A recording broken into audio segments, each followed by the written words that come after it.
Hey guys, how's it going? Good morning. Let me set up this room real quick and then we can get started.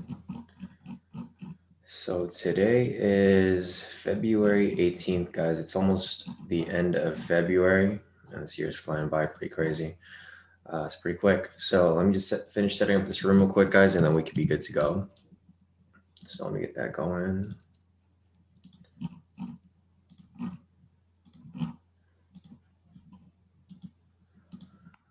That should be good. Let me just check out the charts real quick. The DAX right here, US 30 right here. Yeah, we're not going to take any entries yet, guys. We're going to hold off. Like I mentioned, we want to make sure that the market's steady first before we start taking some of these crazy trades. So let me just hold off on these trades for now. And I'm just going to see if there's any, I'm just going to redraw my zones.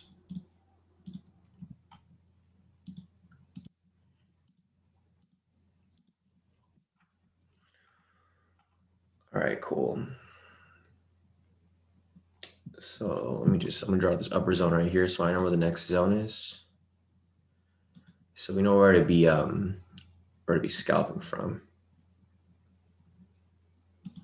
Yeah, it was a pretty nice move right here for whoever caught this one. Full TP. Let me go ahead and set out this link real quick, guys, and then we can get started.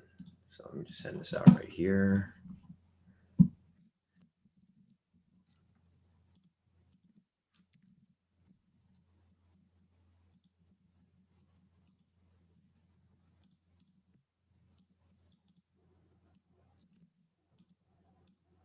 All right.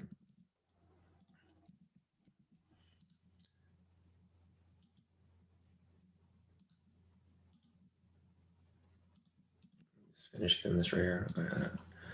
That's weird. I thought I uploaded this.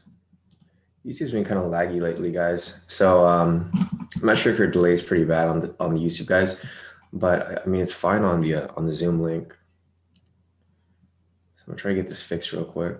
1 second. Sorry, guys. YouTube's been having issues for the past month with connectivity issues.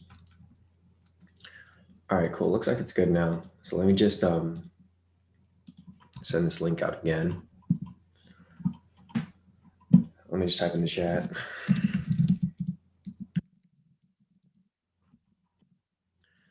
Should have unlocked the chat. Let me just send out this link real quick.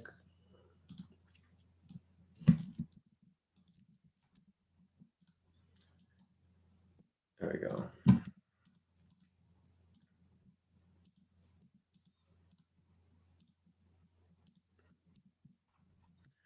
I got that link sent out there. Let me just send it to the rest of the social media real quick. So yeah, guys, the most recent trade right here for US 30, this is the one that I just saw because I just drew the zone right here, was this one here at 530. Obviously I didn't catch that trade, but if you guys did, it looks like this one right here would have hit. We're going to hold off for the market to like smooth it out a bit because it's obviously it's going to start moving a little crazy. Sorry, that's my dog.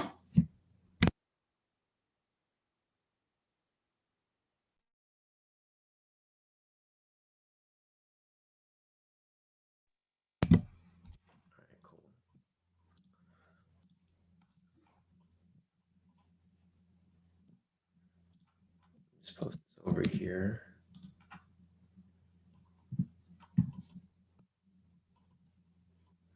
And then the last other place over here as well. All right, cool. So I think the chat's working. Morning, John. Morning, Kyle. Morning, Raymar. Morning, Patricia. Morning, Sam. Morning, Famous. Morning, Akeem. Let me just finish sending out this link real quick, and then we should be good to go. So yeah, guys, this is the first scalp that I saw here for US 30. I think for my scalps, guys, I'm probably going to focus on just US 30 and US 30 and the DAX because I took DAX trades yesterday, so I'm not sure if you guys saw my trades. But I did send out the DAX trades and I did send out the, I didn't send out the trades, but I sent out my profits because I forgot who mentioned it. I think Eric showed the trades last night, and I'll show you guys that real quick when I get over there. Let me just get over here to this and finish posting up these links, and I'll show you guys which trades I took last night.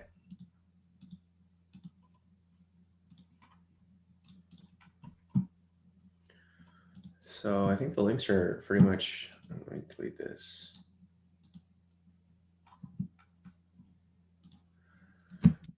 Wrong link. Get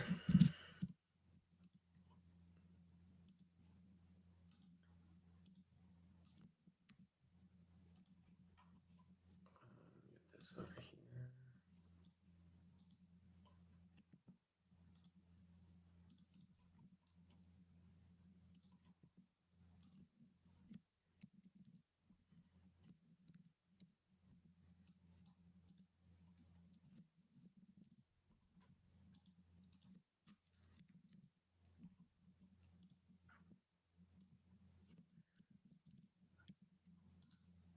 So everything should be good to go.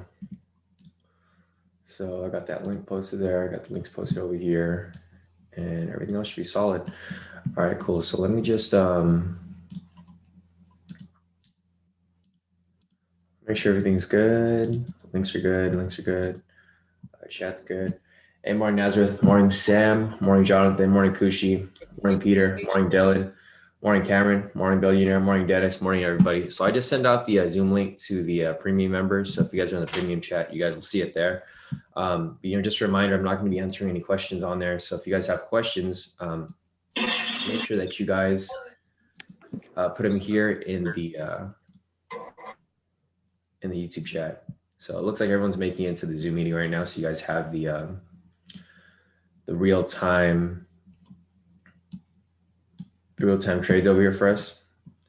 So let me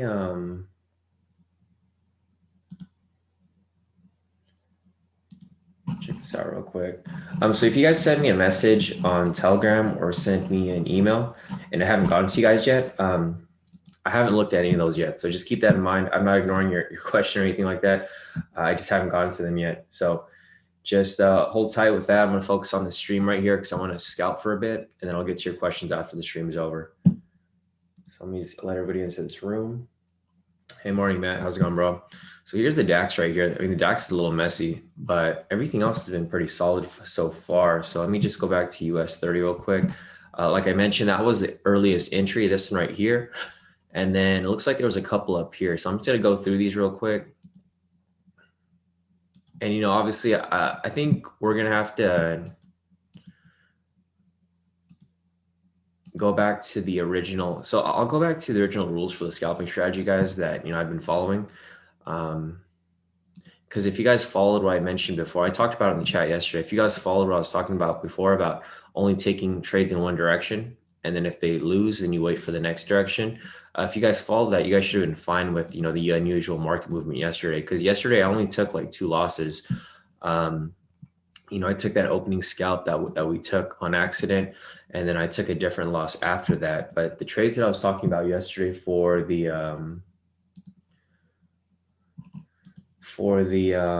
wow, nice. So I've been locked in some profits here too. So it looks like, some of you guys here are locked in some profits. I've been locked in a couple profits here for US 30. I'll just save this over in our chat. Let me see if there's anything else. So it looks like you guys were talking quite a bit over the London session when I wasn't here. Yeah, I think there's not really much there here. But this is what I was talking about last night, guys. So Eric, it was funny. Eric was like, can't help but look. He posted these trades for the DAX, and everyone thought I was asleep. But I was like, yeah, I know I took those trades. So I took the sell there for US 30. I also took another sell for US 30, big win, and then one sell for the German DAX right here. So I made about, let's see, 700, 800, 900, about 1,000 on this account, and then I made another 1,000 on this account too because I have 2 FTMO accounts. And this is, I actually took those trades there. So I think DAX and the and US 30 are probably my best indices to trade since they kind of move similarly. So I'm probably going to stick to both the DAX and US 30, and then and we'll see how that goes. Because obviously I'm going to keep trading what I'm good at trading, obviously, and I don't want to keep going to other ones. So like some people like to trade UK 100. I really don't like UK 100, guys. I mean, it's just not my asset. It's like some people like NASDAQ. I don't like NASDAQ very much. I prefer to stick to US 30, and then its counterpart, its European counterpart, the DAX 30. So just looking at this here, there was a couple entries here that you could have taken for US 30. So this would be the most recent entry. And then, going back over here, there's obviously no entries, right? The next entry would have been this red one right here as well. So I'll go over the strategy again, guys. So basically what we're looking for is a rejection off the K2 pivot, a rejection off the K2 SR structure, and you just want to make sure that the K2 pivot does not touch the body of the candle. So for example, here, this all fits. So this would be an entry again right here with this red candle. You can see that this red wick wicks off the green pivot. It also wicks off this K2 SR zone, and then lastly, this K2 pivot doesn't touch the body. So with that said, you can enter a short position right here. And, obviously this would have been a solid move for you guys if you guys, ended up taking that trade right there. So obviously, those would be the first entries right there. And this is what this is what I mean about not continuing to trade in one direction if you have one loss. So let me just find a loss over here real quick. Okay, for example, right here, if you took this trade right here, this probably would have been a loss. So if this happened right here, you wouldn't take any more buys, right? So this is like one of the very first rules that I mentioned when I first created the strategy. I mentioned that if you have a loss in one direction where you take a buy, you don't take any more trades in this direction. You only take sells. So for example, here, there was a sell entry off this following candle. This would be a loss, this would be a win, and this would be a win. If you add all these trades together, you'd be in profit, right? Because you lost here, you broke even here, and then you made profit off this one. So just keep that in mind, guys, because I know a lot of people probably ran into some bad trades yesterday when the market was choppy. And the main problem with this is that people kept trying to trade like in areas where they were too choppy. And then another thing that I talked about yesterday as well with let me see who I was talking to.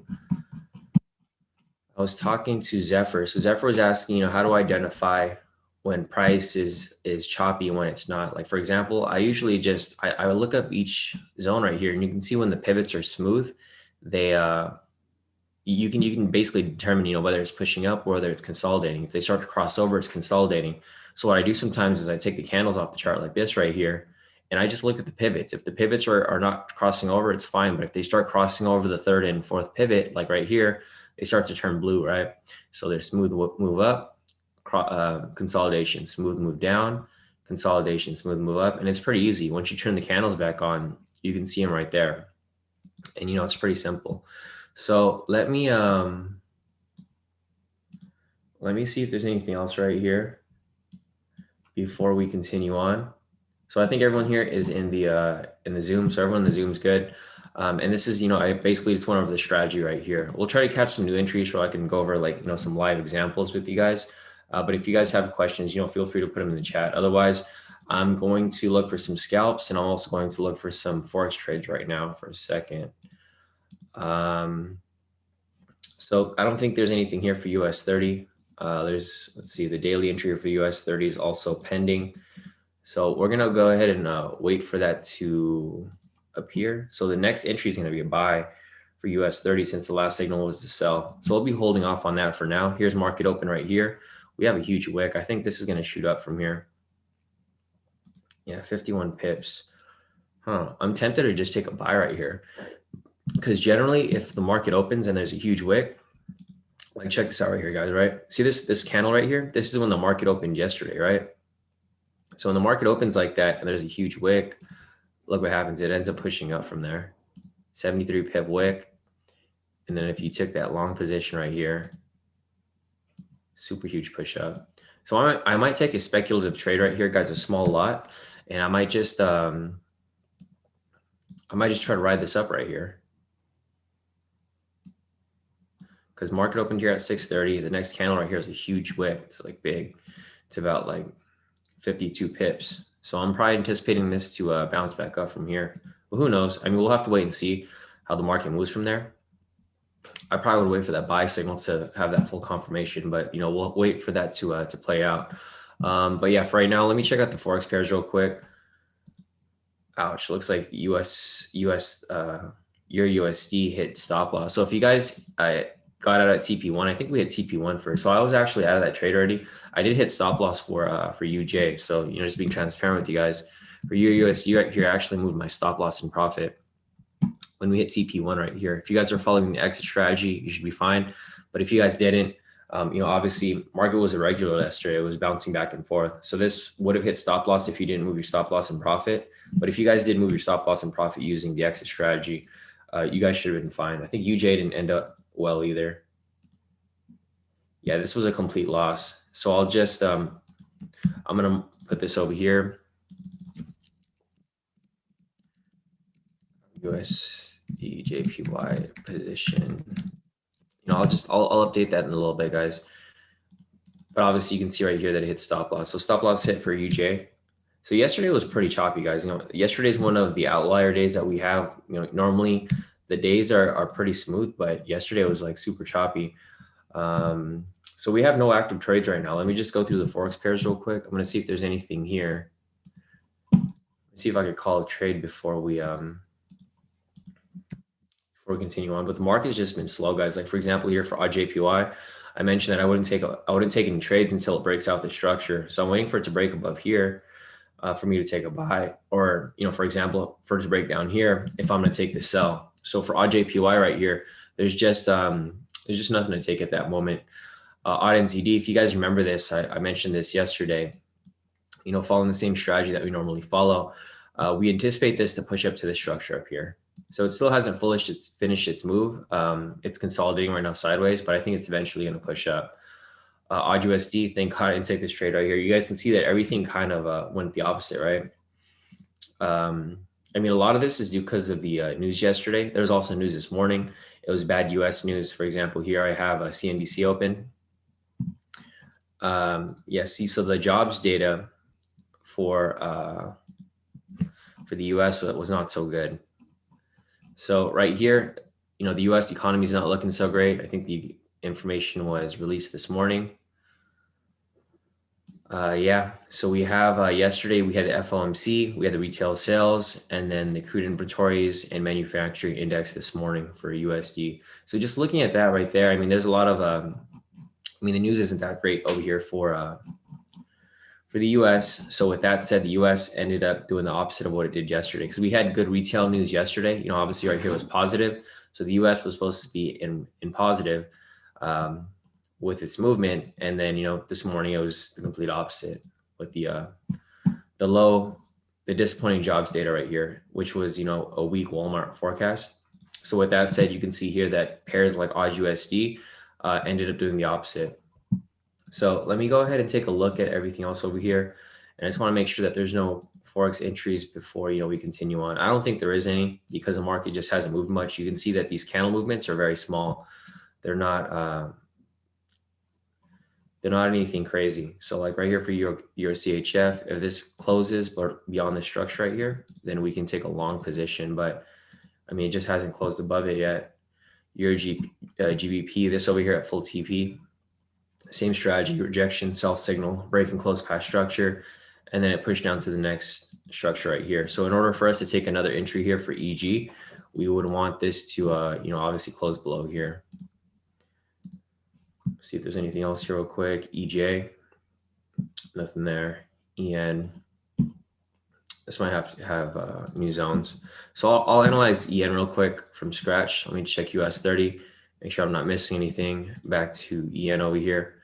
So for the people here that are new, basically I'm going to analyze this from scratch because I need to get the new zones anyways. I'm going to zoom out from this point. This is a naked chart here. First thing I do is I turn on the K²SR indicator. Once I turn on the K²SR indicator, draw my zones right there. Draw my next zone over here. My next zone over here. Next zone over here. Let me fix this. Next zone down here. And then another one right here. So pretty solid for the most part. Right there, I'm gonna turn that off. And then we have some nicely drawn zones. First thing I'm gonna do here is I'm gonna turn on the momentum indicator to determine the direction of momentum. We have a pending buy right here. We have a rejection off this structure. Zoom in from this point. We have a rejection off this structure. We have a buy signal that was pending right here off this candle. Basically what I'm looking for here is for price to break above here. Close right here. so that I can take a long position from here up to there. So that's pretty much what I'm looking for here, guys. You know, it's the same pattern that I saw over here. Rejection off the structure, pie signal, and then push up to the next structure right there. So that's pretty much what I'm waiting for here for Euro NZD. I just did that because I needed to get the new zones on the chart, but that's fine with that. That's done. Let me just pull this up real quick, see if there's anything else new here. Yeah, so there's just been, I mean, obviously there's just been like weird market movement this entire week. Like, so this trade that we took yesterday, this Euro USD, this, I was anticipating this to drop because we had the rejection from here. We had the sell signal right here, breaking close past structure right here, but then it did the complete opposite. And instead of coming down here, it ended up reversing, right? You know, looking back at the previous pattern over here, this is what we were looking for. It's the same exact pattern, rejection right here. So we have the rejection. We have the sell signal right here, rejection, sell signal, breaking close past structure right here. And generally what happens is it comes down and hits TP, right? That's normally what happens. It comes down and tests the next structure, and then you can take it in the opposite direction. So for example, here, same pattern, just in the opposite direction. Rejection off the structure, buy signal right here. It also broke and closed past the structure, and then it pushed up even higher. So this is what we were looking for yesterday. But you know, normally it keeps playing out. If you look over here, every time this pattern plays out, it just continues each time. You know, unfortunately, it didn't play out with this one right here. But you know, like we mentioned yesterday, it was unusual market conditions. This isn't normally how the market moves. It usually moves pretty smoothly. But you know what happens sometimes. So unfortunately, we ate the well, we had TP1 off here, and then for UJ, it's the same situation. It usually moves pretty smoothly, but it didn't that time. So unfortunately, we took a loss off UJ. I took TP1 off Euro USD, so that's fine. But other than that, let me just make sure that there's no other Forex trades here. Yeah, nothing here. I mean, GN over here, it's the same pattern that we were just looking at, you know, rejection off this point, buy signal, breaking close past structure right here, and then pretty much the same thing I just mentioned. So you can see it obviously, like for other pairs, it's moving pretty smoothly. It looks like the US pairs got kind of screwed though. I don't know what really happened with the US pairs, but so I did see this trade right here. I was thinking about calling this, but since the US pairs are moving kind of weird, I was kind of holding off on it because basically right here, it's the same pattern that we were just talking about, but I wanted to hold off on it first because like, for example, here, it played out here, right? If we go from here, rejection, buy signal, breaking close past structure, it ended up shooting to this next structure right here. You know, same pattern right here again, rejection, buy signal, breaking close past structure. I mean, it's the same thing, right? Same pattern. We would anticipate this to shoot up higher. But like I was mentioning, you know, I probably don't want to mess with any USD pairs because it seems like a lot of them are being manipulated this week, you know, with regard to a lot of the US news that's coming out. NZD CHF. It seems like the safe haven currency pairs have been moving a little weird too. So basically, the USD pairs, CHF pairs, and JPY pairs, I'm sure it has a lot to do with a lot of the news that's been coming out. Not just US news, but also with the COVID news that's coming out as well. I think they had news about in Minnesota. Let me check this real quick. Yeah, they said that there was a new variant that was very contagious in Minnesota. So it was like back and forth news here where, let's see if there's anything else. Yeah, so the US jobless claims are very high. Obviously, that affected the market. Yeah, they're talking about the new variants because there's a bunch of new variants that are coming out. You know, there's one that was in Vegas recently, in Nevada, and then now there's a big one that's in Minnesota. Pandemic pushes U.S. life expectancy lower by 1 year.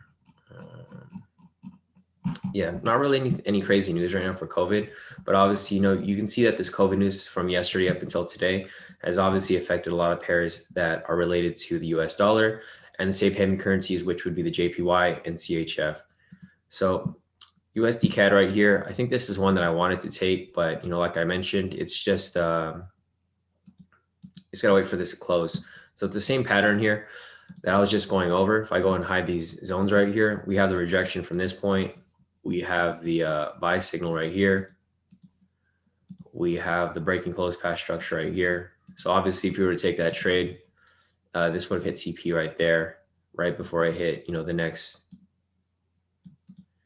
zone right there. So same pattern again right here. Price broke below structure again, and it's breaking above right here. So this candle has about 3 hours left in it. When this candle closes, we could possibly take that for, obviously a buy entry. If this ends up closing here. So I'll just mark this up on my chart, but there's no entry available right now. USD CHF, this is the same pattern that we were just looking at, but like I mentioned, the USD pairs and CHF pairs are something to be careful with because of a lot of the news that's been coming out, and including the COVID news as well. So yeah, same here for UJ. I mean, guys, I don't know. The market, this just happens sometimes. I'll show you the pattern that we were looking for yesterday. So the same pattern here again that I've been showing you guys over and over again. Rejection from this point, buy signal. Rejection from this point, buy signal. So there goes the pattern right there, right? Rejection, buy signal. The next thing we look for is a break and close path structure right here. And then it shoots up higher. Same situation again right here. Break and close path structure. This ends up shooting up to the next zone, right? It always happens. It's the same pattern every time, breaks up, pushes up to the next zone. And then if you miss this entry right here, there's actually another one right here where price rejected off this point. It was a buy signal, also break and close path structure, and then it ended up pushing up here. So that's what we were looking for up here. We were actually looking for it to continue on when it broke and closed path structure right here, for it to shoot back up. Looks like it pulled back slightly, and then now it's attempting to push back up right here. So, obviously some weird market movement yesterday causing this super heavy pullback right here. I think it pulled back like 50 pips, I think. This is one that hit our stop loss. Yeah, so it just hit our stop loss, and then now it's coming right back up. It's just typical market manipulation yesterday because it was a heavy US news day. Just a reminder, yesterday there was retail sales, the core retail sales, normal retail sales, the FOMC, and then this morning we had the manufacturing index and crude inventory. So, I mean, it's kind of weird because all of this information was positive for the US dollar. So like for here, core sales was positive 5.9. They're predicting it to be a lot lower. But for whatever reason, the US dollar was weak yesterday, right? It did the complete opposite of what we thought would happen. It was positive news, but a completely opposite movement for the US dollar. Because if you guys are familiar with how price moves, when price moves down, that means that the second currency is stronger than the first. And when price goes up, that means that the first currency is stronger than the second. So for example, here, you can see we entered this trade yesterday morning at about 6 a.m. when the news was released. It's positive news, right, for the US dollar. So, common sense and fundamentals show that if there's positive news for the US dollar should move, upwards. And that's why we took that trade here yesterday. Unfortunately, it ended up doing the complete opposite. And then now it's coming back up where it was supposed to go. So, I mean, shit happens, guys. You can't win every trade, and the market's going to get manipulated from time to time. It's going to do the complete opposite of what fundamentals indicate. And then it's going to have late reaction where it's supposed to push up from this point here. We're not going to mess with it. We're going to keep away from a lot of USD pairs and safe haven pairs or safe haven currencies like JPY and CHF because of how the market's moving. So Kyle said US 30 is melting. So let me pull up US 30. Wow, that's crazy, right? So that's why this is why we wait to take these US 30 trades, right, guys? So if you guys sat in on the live session yesterday, I mentioned that once it reaches market open right here, we try to wait like maybe an hour at least. So like market open here at 6:30, it's only been 30 minutes. But look at this crazy movement, right? So this is normal candlestick movement for US 30 right here, about 300 to 500 pip movement in like 40 minutes. But check out what's going on right here. It's been 7 minutes and it's dropped more than 1,000 pips right here. So I'm probably gonna hold off on this slightly, guys. Like I mentioned, like yesterday I mentioned if we held off on the trades, we could have avoided some market manipulation. We could have avoided like one scalp loss, but we ended up entering too early. So I'm gonna hold off until maybe 7:30 right here to take some scalps. So from now until then, I can answer some questions. until we continue on with this. So let me see what else we got over here.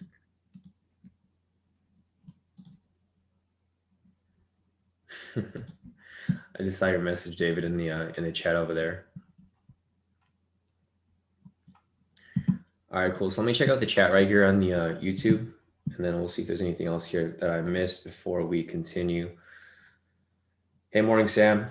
Morning, Jan. Morning, Jeremy. Morning, Mersaba. Morning, Kirsten. Morning, Dennis. Morning, Harris. Morning, everybody. So let me go up the top real quick. Underground mentioned UK 100. I'm in a buy, enter at 6619. So let me pull up UK 100 real quick. So I'll analyze that for you guys from scratch. Well, 1 second, guys. I forgot I didn't get this this on the YouTube live. So let me just post this on the YouTube live real quick, and then let me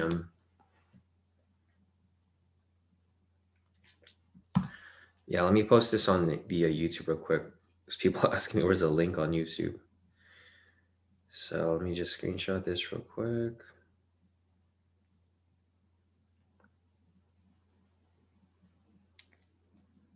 Sorry for you guys that are on the YouTube. Totally forgot to post. I mean, on the Instagram, I forgot to post this on the Instagram real quick. So we got this right there.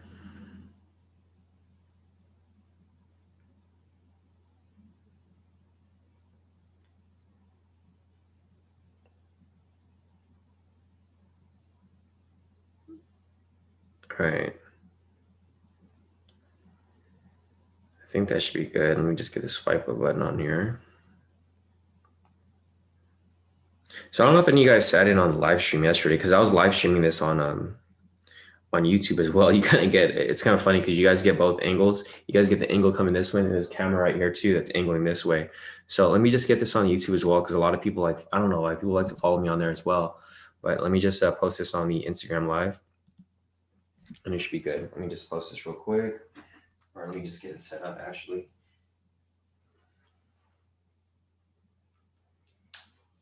Plug this in right here.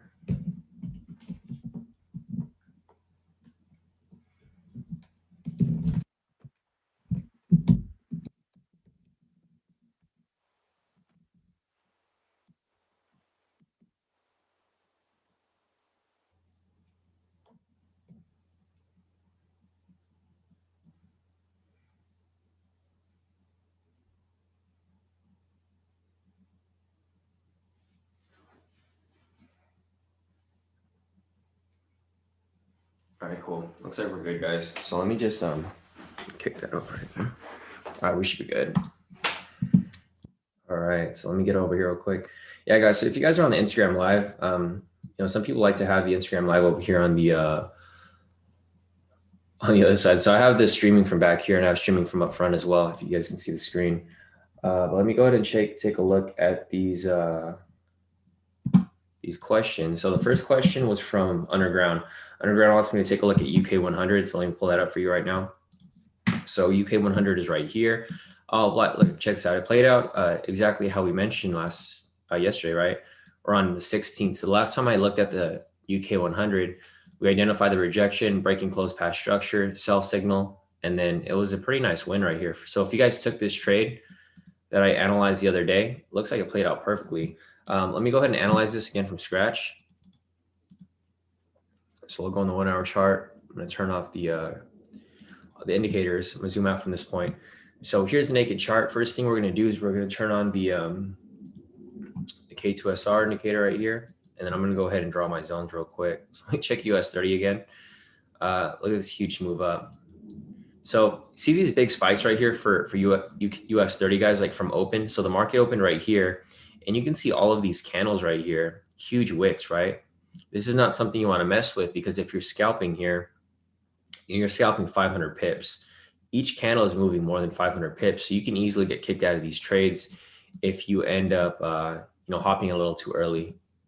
So I'm gonna hold off on entering trades for US 30 for a little bit, up until, once you pass the 730 mark, and then maybe I'll start looking, because then the market might stabilize quite a bit by that time. But let's go back to UK 100. So like I mentioned here, first thing I'm going to do is I'm going to draw my zones so that we can identify the rejection points here. So we have that lined up there. That lined up right there. This one right there. This one right there. That one over there. And this one over here as well. So just looking here on the 1 hour, I'm going to turn on the momentum indicator. So right here, obviously we have a bearish bias, right? We have a bearish bias because the most recent signal was a sell signal right here.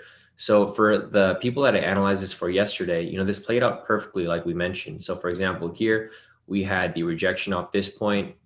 We had the sell signal right here. We waited for price to break and close past the structure right here, which it did. And then as soon as it broke and closed past structure, you know, we could anticipate this to drop to this next structure right here.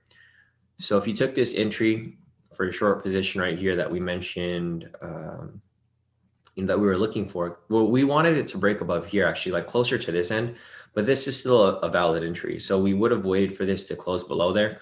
Once it's closed, this is where you anticipate it to move, to test the structure down here. And then once this happens, it can either, you know, reject off here, or it can break below and continue down further. So two different scenarios there. And you can see how this played out previously, actually. So like this is the same, this is the pattern we were looking for here. The same pattern actually played out right here. We had the rejection from this point. We had the sell signal right here. It broke and closed past the structure. And with that said over there, you know, it ended up pushing to the next structure like we mentioned right over here. So rejection, sell signal, breaking close past the structure, and then push down to this structure down here where it tested it right there, right? So same pattern, and then it works both ways, guys. So like, for example, here, this is for a sell, right? In the opposite direction, we have a rejection off this structure right here. We have a buy signal right here. We have it breaking close past structure right here.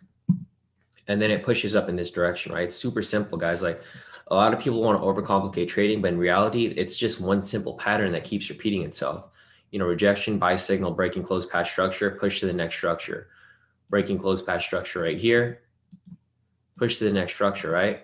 And then again right here, obviously you could have caught some small profits here because it broke and closed past structure again right here. And then you probably could have gone for like a decent move. You know, it pushed up at least 230 pips, almost 300 pips. So like, for example, here, if you were to take this trade, you know, you should have at least moved your stop loss and profit once you reached a certain area.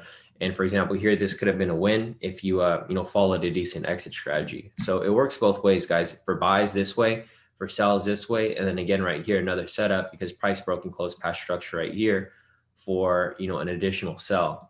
So, I mean, that's pretty much what we're looking at here right now. And you can see right here, it's pushing down pretty nicely, right? You know, on top of that, we'll go down to the 30-minute over here.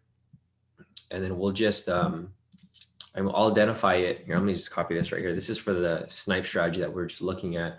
For the snipes, aka the scalps, I'll look at UK 100 here and I'll see if there was any entries that you guys could have taken if you were scalping UK 100. So like I mentioned, I personally don't really like UK 100. There's only like, you know, a select amount of people in the group that actually trade this. Wow, look at this dump right here. It's starting to drop like crazy. UK 100 is dumped pretty heavy right now, guys. So let me draw the zones here real quick so that I can just identify some entries for you guys. So I think this was up to here. And this whole area right here is like a whole big ass zone. So I'm just going to go ahead and just cover this area right here as well. And then again, right over here, this big zone. So just looking at UK 100 right here, obviously we'll just go backwards. You know, we'll look for the first valid entry. If you go back from this point, the first valid entry would be this red candle right here, right? Because there's nothing in between it. So if I go and replay to this candle right here, you know, this would have been the snipe strategy. Basically, we just confirm a wick rejection off the pivot, wick rejection off the structure right here. And then we just make sure that that pivot doesn't touch the body of the candle. It doesn't touch the body, so this would be a sell right here. I think the sweet spot that we determined for UK 100 is about 250. So, you know, with that said right there, if you were to take this trade straight to full TP right there. So that's the strategy that we're looking for here. You know, just going back to current time over here, obviously there's no zones in the area, right? So price is way down here, but there are no zones here. There are no zones here which is why we're not looking for any trades here, because obviously there needs to be a zone here for, you know, a wick rejection off the pivot in the zone. Since there's no zones here, it's just relevant. And then we could go over to the 10-minute over here, and I'll show you, you know, if there was any entries over here. Same strategy. I mean, it's the same exact thing. There's nothing really different here. Same exact thing. We'll just delete everything off the chart again. I'll zoom out from this point, and then I'll draw some zones here so that you guys can see, you know, where the most recent entry was.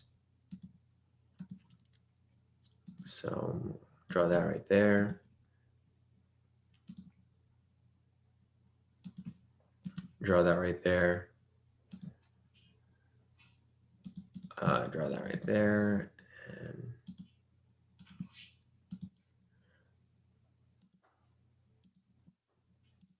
it looks pretty solid for the most part. All right, cool. Yeah, so just looking at that there, you know, it's pretty much all I see right here. I'm going to put up the requirements again. It's the same exact thing that we're looking for. So if we go back from where price currently is, there's obviously no entries here, no entries, no entries, no entries. The first entry is going to be this, this red candle right here, right? This is the first one that's rejecting off a pivot and a structure. There's nothing in between here. So there's nothing to look at over here. The most recent one would be this one right here. So same thing, you know, wick rejection off the pivot, wick rejection off the structure right here. With that said, you enter a short position like we mentioned right there. Sweet spot 250 or something like that. You know, that's pretty much it from that point. You let this run, and there you go, full TP. So that's basically what we're looking for here, but we don't have anything available right now. You know, we're just waiting for that to set up. But there's just no zones down here, so there's no entries available. So this is pretty much it for this. Other than that, let me just go back to what we were looking at. So that's pretty much it for underground. That's pretty much it for UK 100. Obviously, I think it's going to keep dropping. You know, it's going to keep dropping until it reaches a zone right here. Once it reaches a zone, it can either reject off it or it can bounce right through it and continue through down. So that's pretty much it for UK 100. Let me see if there's anything else to look at before we continue. Oh, you're in a buy. So undergrad, you said you're in a buy. You entered at, let me check. Oh, where's your stop loss at, underground? Because if you're in a buy, we could see if it reaches the next zone. If your stop loss is below the next zone, you might be okay. But if not, I mean, so you bought right here, okay. You try to buy that little drop right there. If your stop loss is below this point right here, underground, which is 65.77 or 6,577, if this is where your stop loss is, or if it's below it, you might be okay, because like I mentioned, once it reaches this point, it's either going to reject off it or it's going to break right through it right here. But if your stop loss is above this area, you're probably going to get stopped out, because it's just playing out, you know, like how we analyzed right here. I think it's going to keep pushing down, similar to what happened over here. You know, it might get close and then just spike up right there to stop you out if your stop loss is above this area. So just keep that in mind. I have a bearish bias here for UK 100. I don't see it being bullish anytime soon. I mean, even looking on the shorter time frames, the 30-minute, I mean, that's a gamble to take a buy there, right? Because it's been in a downtrend for a long time. It looks like it's going to keep dropping. Even on the 10-minute right here, like this is not something that I would buy, because it just it's pushing up, so it's pushing down so strong. So I mean, I would keep your stop loss below this area to be safe. If you want to just exit it now, I mean, you can, but for my bias here, I see a sell bias. I don't see it coming up anytime soon. All right, so let me keep going down real quick and then see if there's anything. Billionaire said, are you guys still in US 30 sell? I'm not in a sell, Billionaire. I got out of my trade yesterday. So if I'll go back over here and I'll show you real quick, US 30. The sell that I took for US 30 was like late last night. So this is the one that I took over here, or actually not this one. There was an entry here. So looking at US 30 over here, obviously the most recent sell would have been, you know, right over here. So there's no entries right here. So I'm just going to rewind to this candle over here. This is the most recent one. This would be the most recent one to take that sell. So I'm not sure if you took this one right here, Billionaire, but if you did, I think it would have hit full TP already, and you know, people would have gotten out of this trade, because this hit TP pretty quickly, I think. for 500 pips right there. If you were to take that trade, looks like, yeah, this would have hit full TP about an hour ago. So I think whoever took that trade got out of it. I'm not in the trade right now. I didn't even take this trade. The trade that I took was up here.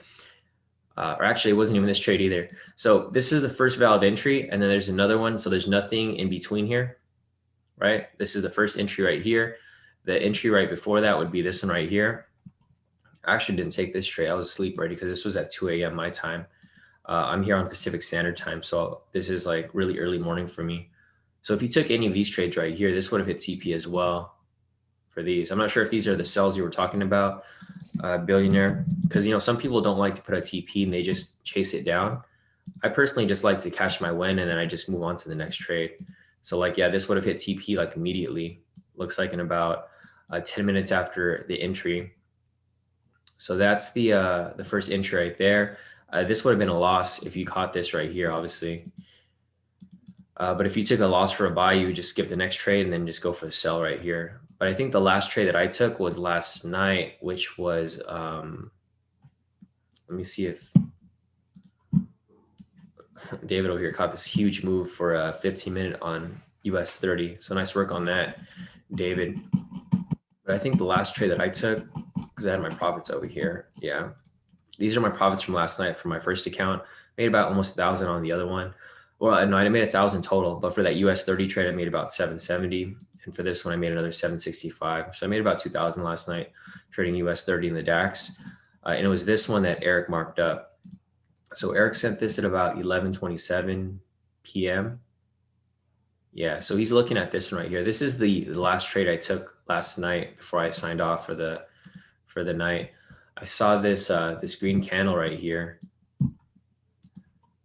and I identified the rejection off the pivot in the structure. When I saw that right there, I took a short position right here, and then I just I think I just let it run, and then once it hit TP, I called it a night. So this happened right there, played it out from that point, and then it hit TP like right before London opened, right there, and then that was pretty much it. Once I hit that, I was pretty much done for the day. So I'm not in a sell right now, billionaire. I'm not sure which one you're talking about. I'm assuming you're talking about the most recent one, right? Because if that's the case, then some people are still in it, but I'm already out of it. I'm not in it anymore. But let's see. Let me check the zones out real quick. All right, so there's no new zones yet for US 30. Once there's new zones, we can start taking some scalps. But obviously there's no zones down here at this moment, so we're gonna hold off on that. Other than that, let me go check real quic. So there's UK 100 right there underground. If you're still in that buy, like I mentioned, it's going to come down to the structure. So if your stop loss is below it, you might be able to survive it. But if it's above it, you're probably going to get kicked out of this trade. Anyways, let me check over here real quick. Where's spots that's wild strategy be hidden? Kirsten said, what's the pending order for the US 30 daily? So there's no pending order yet, Kirsten. Looking at the daily over here, there's no signal. So for the daily entry, we're looking for the first valid signal after the market close, but there's no pending order right now because there's no signal for US 30 daily. I mean, once it does appear, I'll give you guys the entry, but I just don't see anything, obviously playing out right here. All right, so that's it for that. Let me see if there's any other questions as we continue. Morning, Dennis. How's it going, bro? Harris said buying SPX there. So hopefully you didn't buy SPX, bro. Let me just go to SPX real quick. I'll analyze it on the higher time frame, and then I'll go down to the lower time frames following to show you guys my analysis from the top down. So I'm gonna delete everything off the chart. Here is the naked chart here for you guys. Let me take off the indicators. There's a chart with nothing on it, right? First thing I'm gonna do is I'm gonna turn on the K²SR indicator. Once I turn the K²SR indicator, I'm gonna draw my zone so you guys can identify where the rejection points are gonna be at. So we have a zone right there. We have a zone right there. We have a zone right there. And then lastly, we have a zone up there. Last thing we want to do is confirm that there's a zone below here.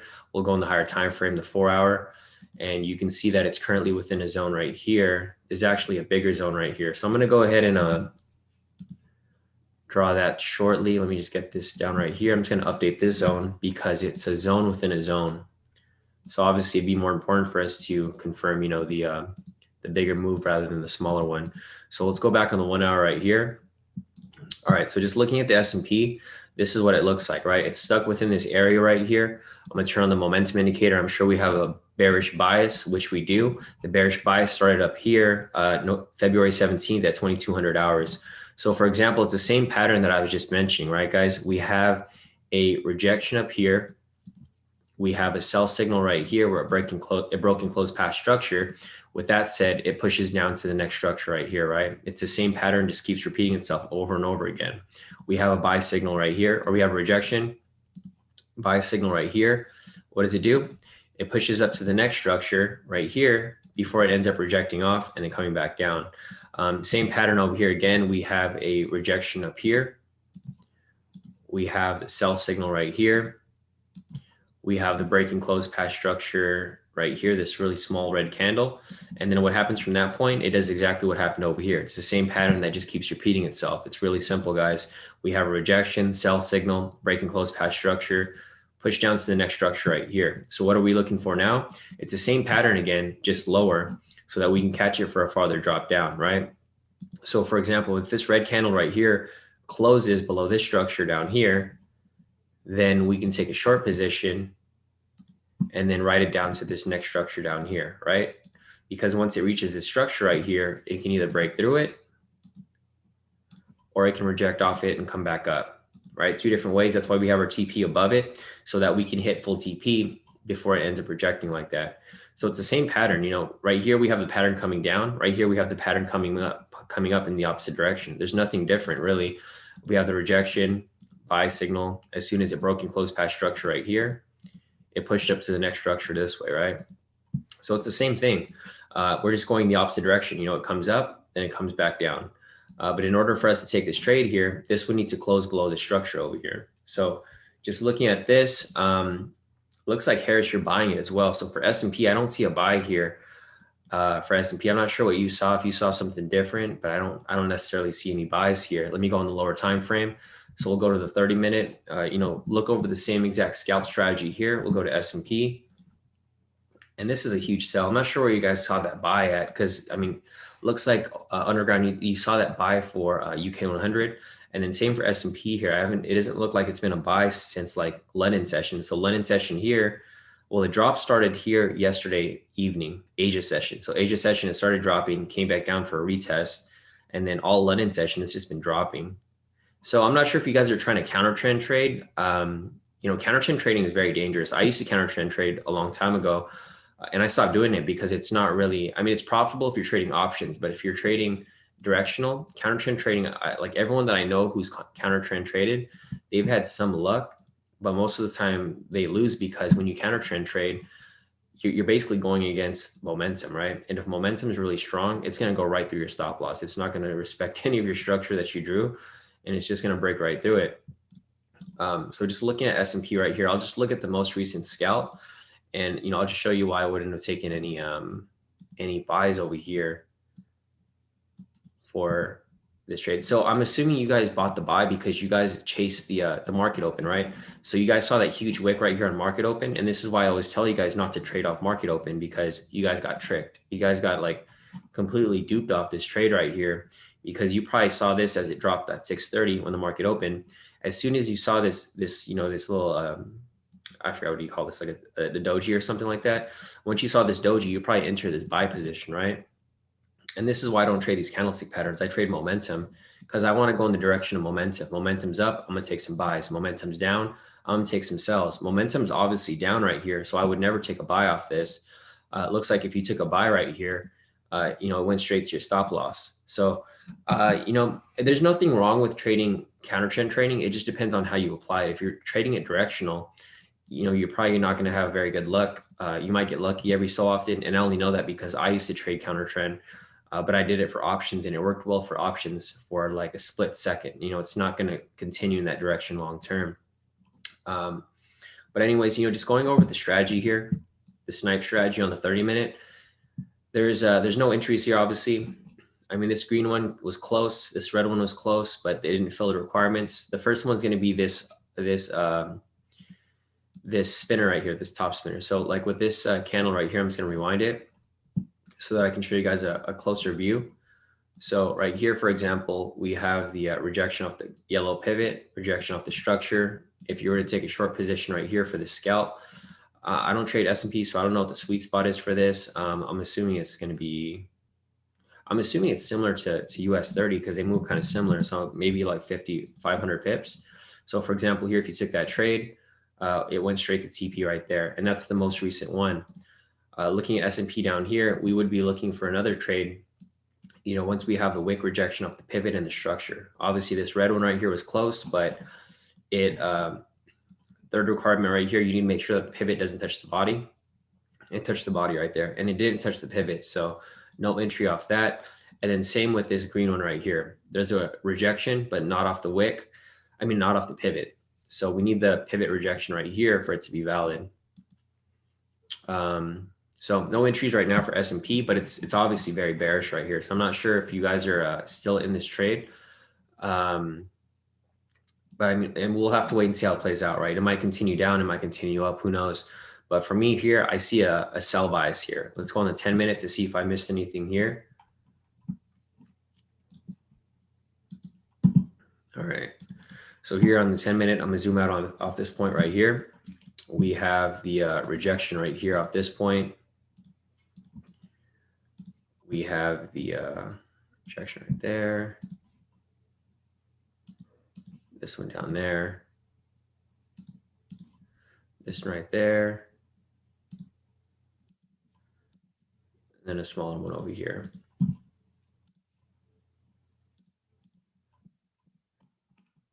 So let me see if there's anything else right here real quick.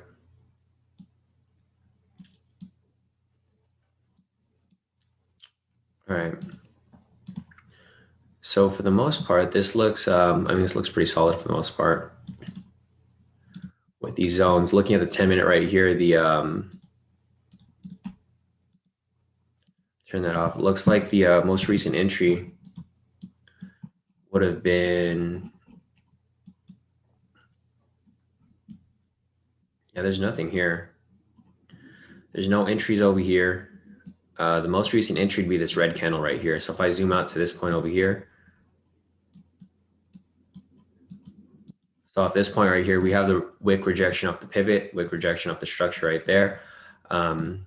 Take the short position over here. I think it's about 500 pips, right? 500 pips both ways. So with that said over here, if you were to take that trade, straight to TP right there for that. And that's the most recent entry. There's nothing else in between that. And that's basically what we're looking for here again as well. We're just waiting for it to come up, test the structure, test the pivot, and then we can take another sell for this this snipe strategy. So other than that, I think that's about it for S&P. Let me scroll up here real quick, and then I'm going to see what else is going on over here. So yeah, Harris, I don't see any buy here for S&P. There might be a buy later.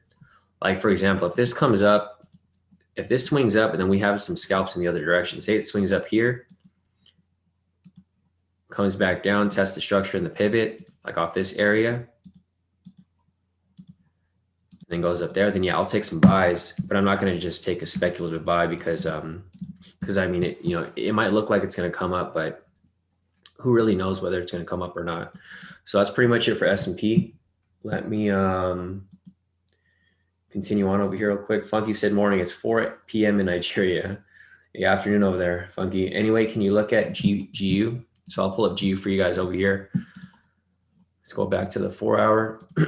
For Forex, I analyze on the 4-hour because it's a smoother time frame. For the indices, it's a little different because mostly because of the fact that it moves a lot faster. So looking at GU over here, let me just go ahead and analyze this from scratch. I'll take everything off the chart. And going back to what I mentioned earlier, guys, I'm going to stay away from like the USD pairs and the safe haven pairs like JPY and the Swiss franc, because like I mentioned, there's a lot of manipulation that's happened with these pairs over the past couple days. Yesterday for sure. It feels like this whole week has kind of been a little manipulated. Also keep in mind that Monday was a holiday, right? Usually a holiday week is kind of weird like this too. It market's just going back and forth. But it happens. The main thing for this, like whenever this happens, it's just to keep your cool and to stick to your trading plan. Don't go off track and just stick to what you're doing. If you're following a certain strategy, stick to it. because obviously the market's moving weird right now. So if you're losing trades, using whichever strategy that you're using, it doesn't have to be a K2 strategy. This is probably a temporary regular movement in the market. But anyway, just looking at this here, let me look for the higher zone because we don't have one there for GU. Because obviously we want to know where the rejection points are going to be at. So the next zone is actually way up here. All right. So looking at GU right here, funky, basically, it's the same pattern that we've been looking at for pretty much every pair. Like for example, right here, we have the, what do we have? We have the rejection down here. Let me fix that real quick. We have the rejection down here. We have the buy signal right here. We have price breaking close past structure right here. And then from this point, it pushes up to the next structure all the way up here, right? Same pattern again, repeats right here. We have the rejection right here. We have the buy signal right here. We have the breaking close past structure right here. So technically there's an entry available right here, funky. I'm just gonna go ahead and mark this on my chart to look for it later. So we do have an entry right here. It's just retesting the structure below though. So for this right here, we have price break structure. It's conducting a break and retest pattern right here where it broke structure, it came down, retested the structure, and then it's probably going to bounce right back up here. So I would give it a bullish bias. However, with how the market's been moving lately for the USD pairs, I'd be careful with this. I personally wouldn't take it. We can take a look at the indexes over here. So we could look at the pound index and then the dollar index. So you can see right here that there's actually a huge gap here for the pound index. So big gap right here, it's bullish. The DXY is in the middle, so it's indecisive. It looks like on the 4-hour candle right here, the DXY, it looks like it's a doji, right? So with that said, this might shoot back up, it looks like. So it looks like price is coming down. So it came up, retraced down, doji. So it'll probably swing back up from this point. So if this becomes the case where the DXY goes up, then this could actually continue pushing down, right?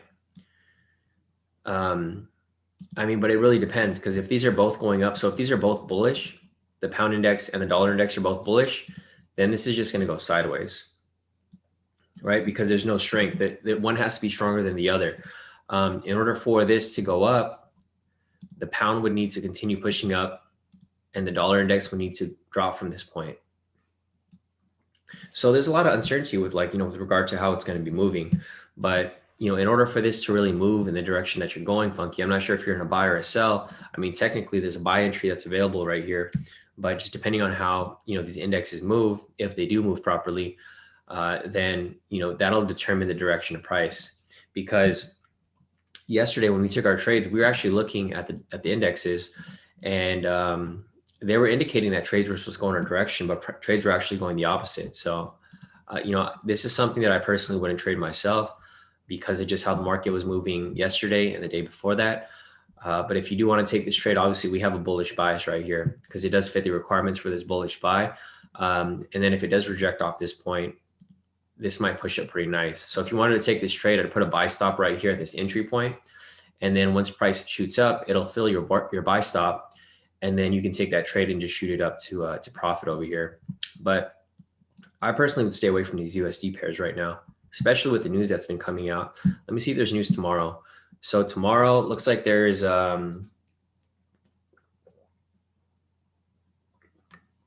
looks like there's a lot of euro news. Not much for the US dollar, but there's a lot of news during London session tomorrow. So I'd be careful with London session if you guys are trading that tomorrow morning. Anyways, let me go back to the charts over here. This is pretty much my analysis for GU. All right, so let me go over to the next one. Actually, let me go back to US 30 to see if there's any entries available here yet. Nothing just yet, but we'll be waiting. Actually, this is S&P. Let me go to US 30 real quick. I don't trade S&P. All right, US 30 right here. Looks like it's pushing up slightly, but we'll see how strong it pushes up. Let's check the IG sentiment as well to make sure we know where everyone's trading. So US 30 sentiment. Delete that. So I'll pull up the IG sentiment first and then the daily FX sentiment. So IG sentiment shows that 64% of people are short the Dow. So this is starting to smoothen out, right? In the beginning of the week, it was like 85% and then went down from 85 to like 66% or no, 75%. And then now it's 64%. So it looks like all of these short sellers are getting kicked out of the market, right? Whoever was shorting, it's funny because, you know, this is why we do the opposite of what everyone else is doing for retail traders. So like with regard to sentiment this week. So when the week opened over here, when did the week open? The week opened on the 14th, I believe. Yeah. So like right here, it was funny because when the market opened right here on the 14th, like where this gap happened, like the sentiment was like 80 something percent. It was like 85%.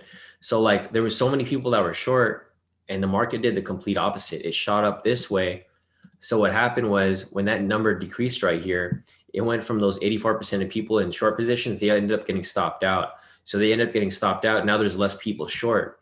So as soon as people go long, what do you think happens? It is a complete opposite.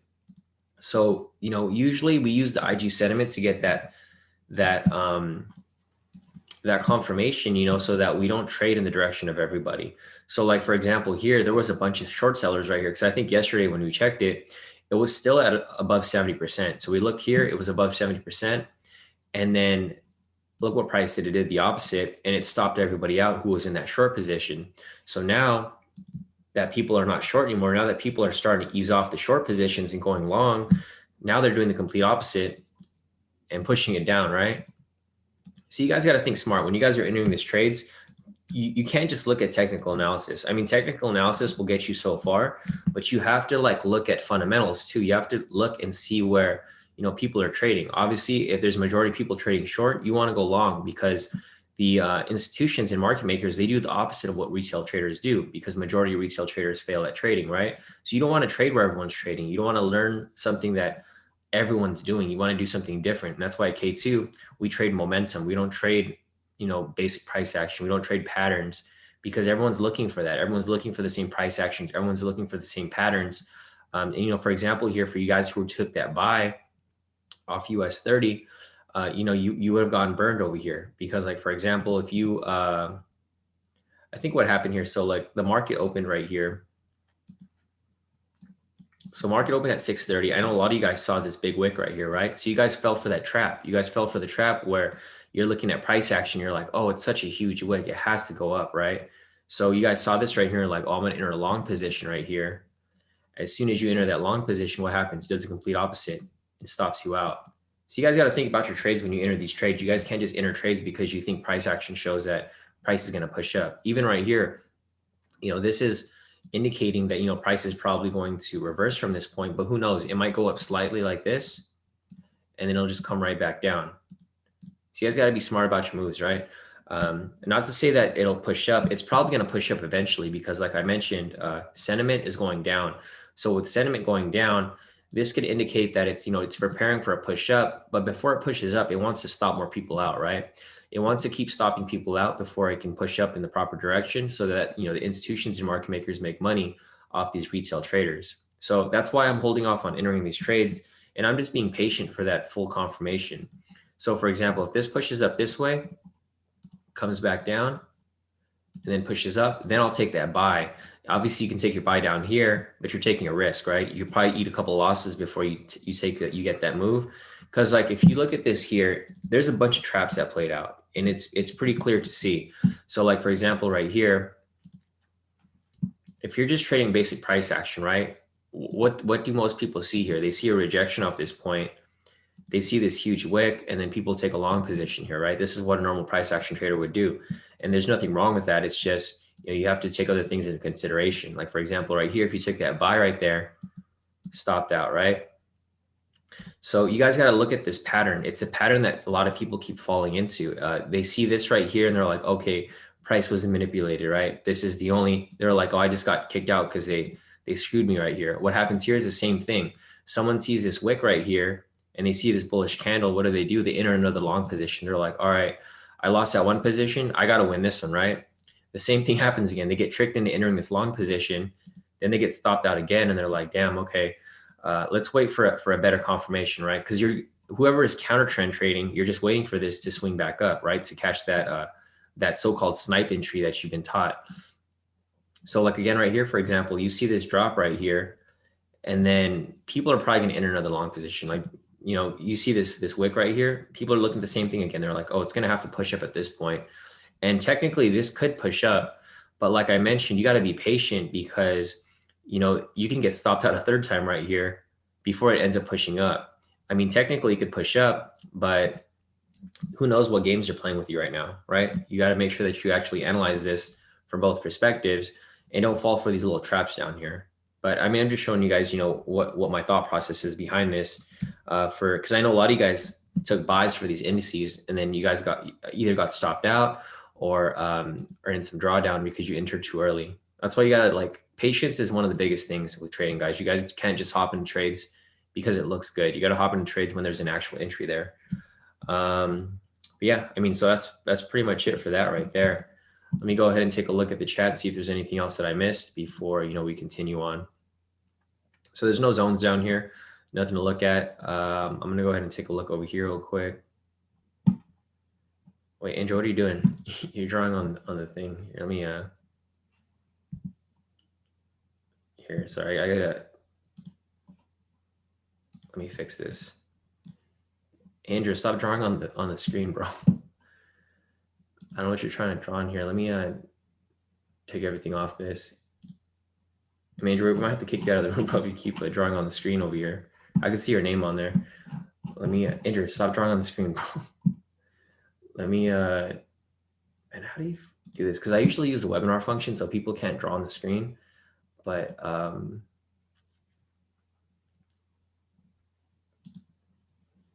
here, let me just delete all this.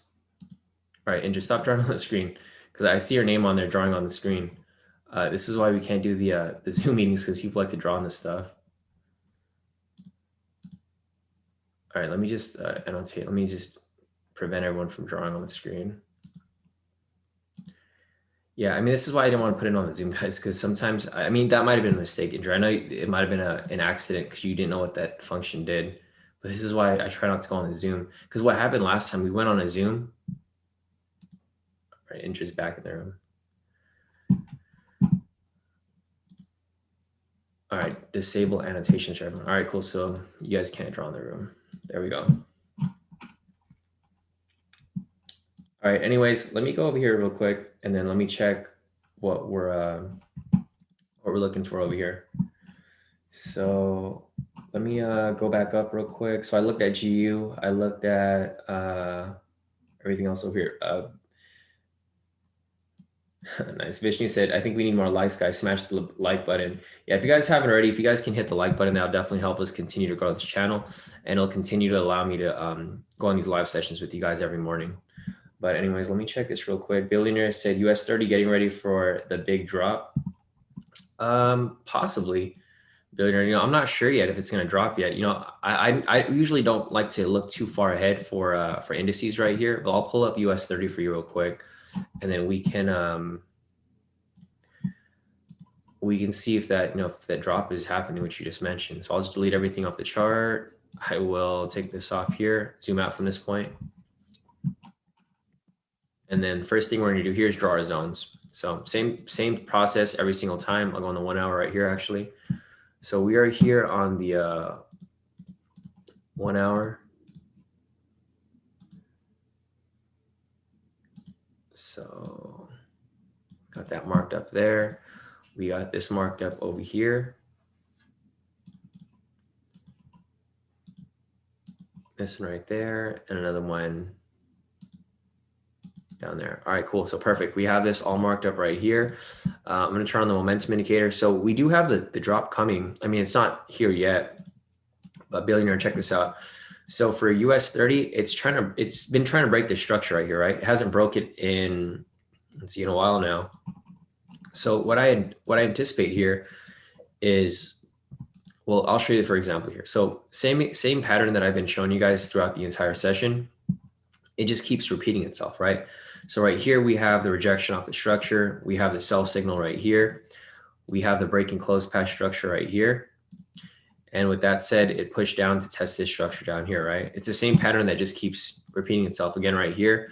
We have the rejection, same thing, rejection, rejection, sell signal right here, rejection, rejection, sell signal, break and close path structure, break and close path structure. It pushes down to here, right? It failed to break structure right here because it didn't close below it. It had a break and close. With that said, we had a opposite position here. So we had a rejection from here. We had a buy signal right here. We had price break and close path structure right here and right here. So you could have taken this right here and then it ended up pushing up. Like it retraced down a little bit, spiked down, and then it shot up from that point. So for example, right here, I mean, it's the same pattern that just keeps repeating itself. I think for US 30, in order for this drop to happen, billionaire, I would be waiting for it to close below this structure right here, because obviously it's trying to push down and it hasn't broken below this structure in a while, right? It's been trying to break below the structure right here. It tested it, failed, tested it, failed, tested it, failed. So 1, 2, 3, 4, 5, 6, 7. This is the 7th try. So if this closes below here, so if it drops and closes below the structure, then I'd be looking for a drop, right?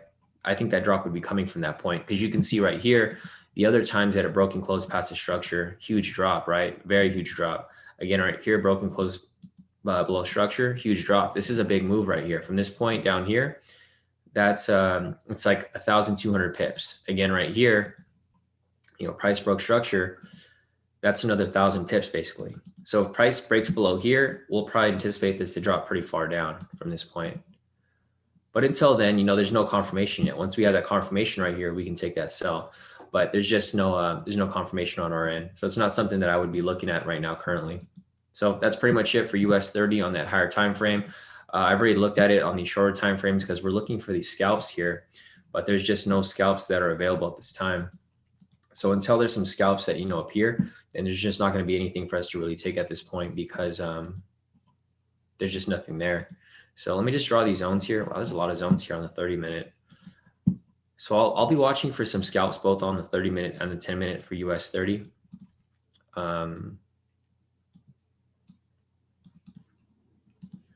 If there's anything that appears, I mean, I don't know if we're going to see anything, but if we do, we're going to be ready for it, right? So this is a huge zone right here. Let's create one big one. And this one down here as well. This actually connects to up here. It's a huge zone. So we got some huge zones here on the 30-minute because of these unusual price movements, obviously. All right, looks pretty solid for the most part.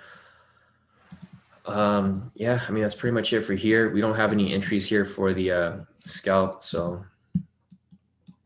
there's a scalp strategy right there on the 30, nothing there. And then nothing here either on the 10-minute yet. We're just waiting for that to come up and test the structure so we can take a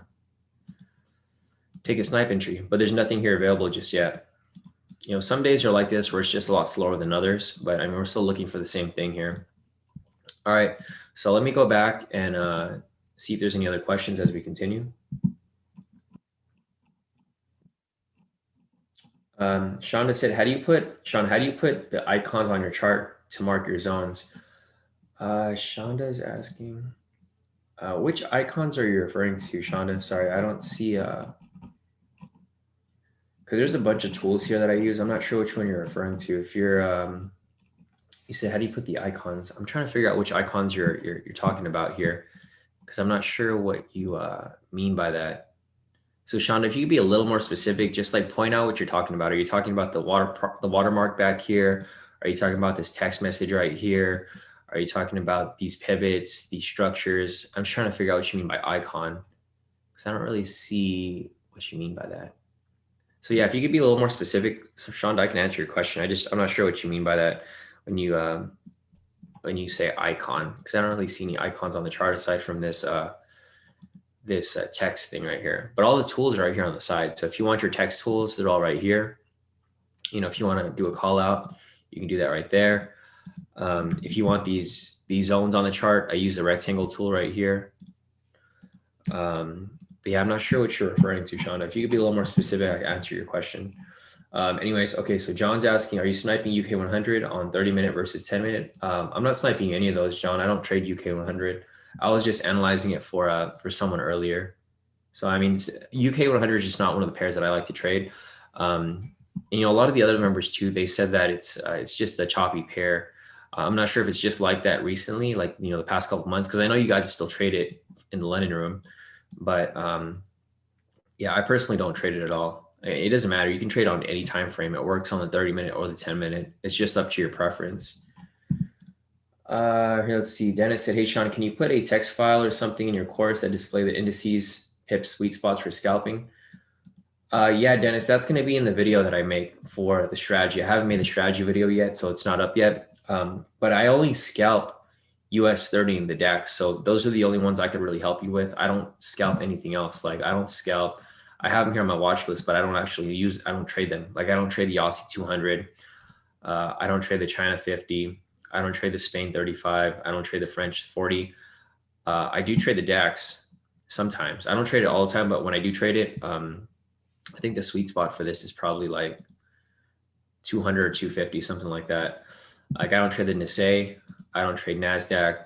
I don't trade S&P. So I don't have any sweet spots for these. So it's really going to be up to you to figure that out, which is not too difficult. You know, for example, here, if you were to enter any of these trades, like this one over here, if you were to enter a short position right here, you just swing your stop loss to the places I like to look at are around the pivot area. So you can either put it at pivot 1, which is like 50, pivot 2, which is like 76, pivot orange, which is like 100 or even higher. The last pivot above it, which could be about 150. So it just really depends on your risk tolerance. But I don't have a sweet spot for any of these pairs because I don't trade them. I only trade US 30.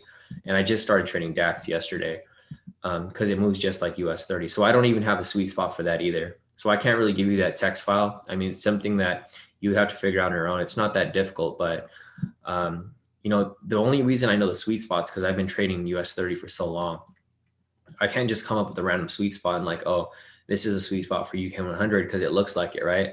I mean, it looks like it, but that doesn't mean the market's always moving like this all year round. The sweet spot has to work all year round, and that's what works for US 30. So unfortunately, I can't give you that for all the indices, but I can help you look for it if there's something that you specifically like to trade. But, you know, obviously you have to back test it. You know, I back tested US 30 over 10 years. So that's how I was able to find that sweet spot. But it's not going to be the same for everything else. All right. Anyways, let me keep going down here real quick and see if there's anything else that we're missing. Funky's asking, trying to understand how do you draw your zones? I'm seeing lines, but how do you know it's a zone? Let me see, Funky. So it's pretty simple. I mean, if you take everything off here, you know, a zone usually has an upper zone and a lower zone, right? So you turn this on right here.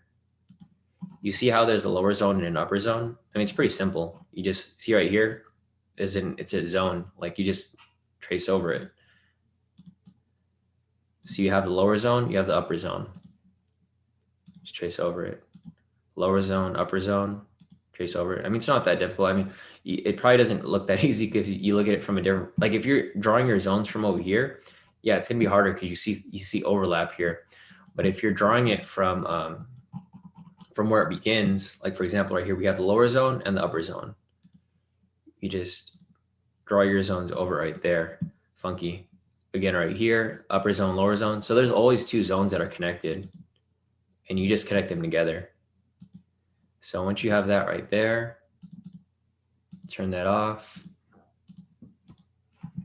zoom out, and perfect zones right there. That's pretty much it.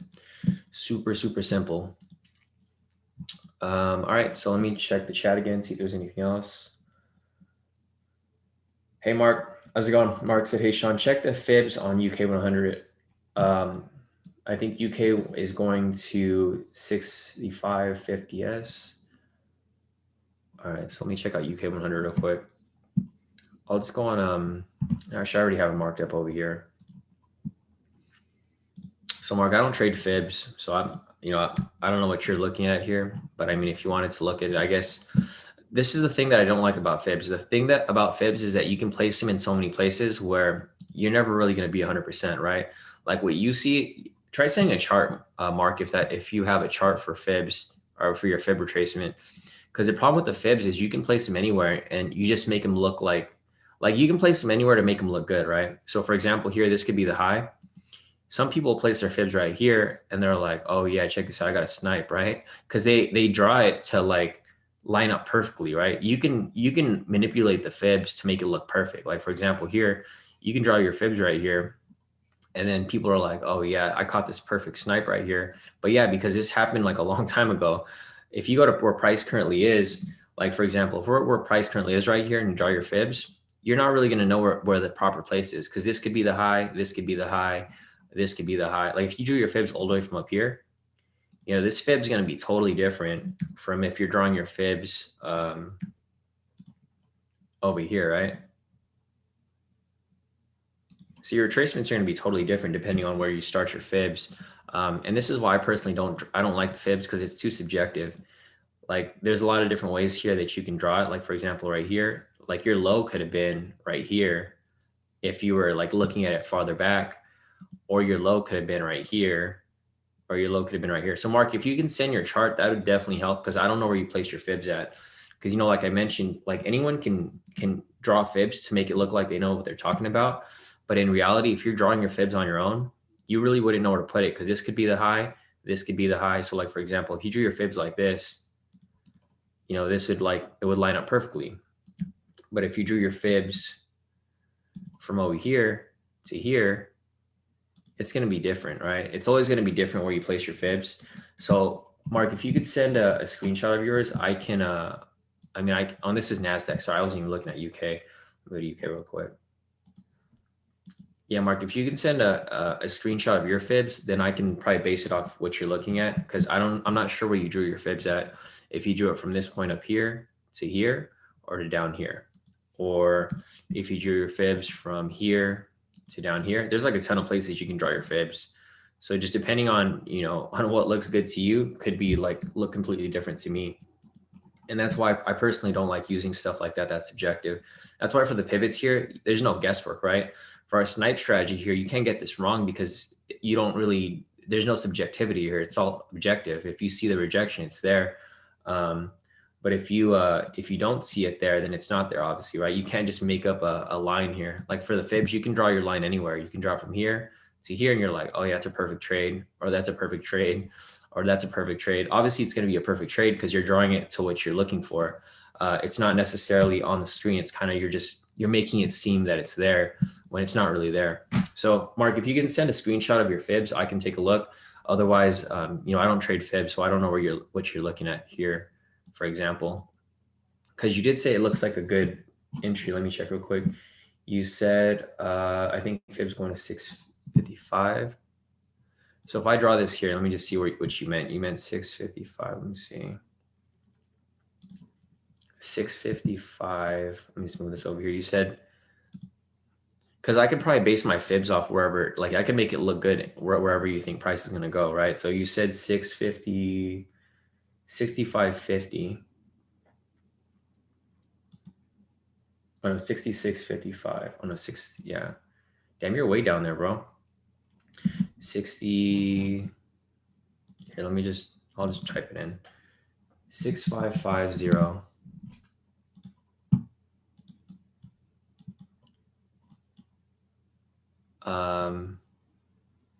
Yeah, I'm not sure. Like, I'm not sure how you got that range from, Mark. If you think, because you think it's going down there. So if you drew your fibs to here, this is kind of, I mean, yeah, obviously I can see it dropping, but it lines up with my analysis here as well. I think my analysis is a little more clear because it's more, you know, it's pretty straight to the point, where I mentioned that it would reach this price point right here, right? Your price is like way down here, 65.50. So yeah, it's way past it. But yeah, I'm not sure how you came up with that, Mark. If you can send your charts, that'd be a lot better, so I can see what you were looking at here. Because like I mentioned, you know, the fibs here, if you're watching this as it retraces, this could have been the fib retracement from here as well, right there, and also down here. So let me check the chat real quick if you posted it.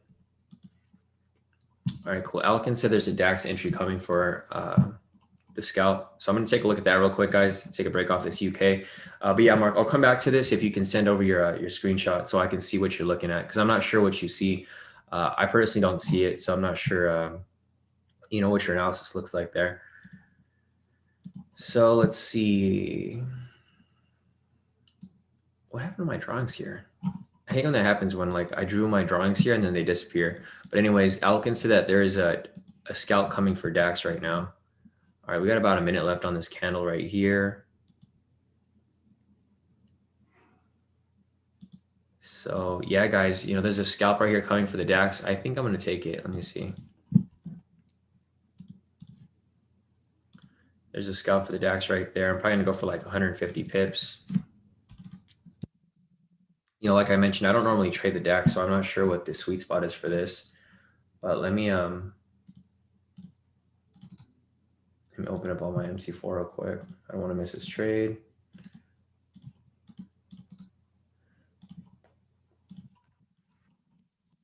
All right, cool. So looking at this here, we got about 40 seconds left. I think the sweet spot's probably about 200 pips. That sounds about right. So if you guys want into the scalp with me, this candle closes in about 35 seconds. Let me just turn on my MT4 real quick. One click trading is on. All right, German DAX. I'm gonna take a 2 lot on this. Yeah, looks pretty solid. So we got about 20 seconds left on this scalp right here. And I'm gonna let it play out. So let's see how it plays out right here. We got about 8 seconds left on this. 4, 3, 2, 1. All right, I'm in the trade, guys. So I took a small scalp right here for this. Let me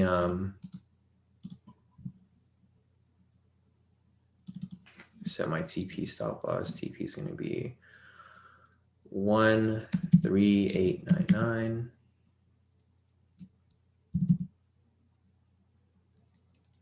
TP is going to be 13859. So I'm thinking whether I should I don't know if my stop loss is too tight. I don't normally trade. I just started trading the DAX yesterday. I mean, I've traded the DAX in the past, but not for this specific strategy. I don't know if it should be 250. Let's see. I think 250 might be a little more solid. Yeah, I think I'm going to move it to 250, guys. So, because I think 200 might be a little too tight. 250 might be a little better. Well, it doesn't matter because I'm in the trade already anyway, so it doesn't really make a difference for me. But I'm trying to think. No, let's leave it at 200. I feel like I'm just, if I keep changing it too much, it's just going to make, yeah, I think 200 is fine right there.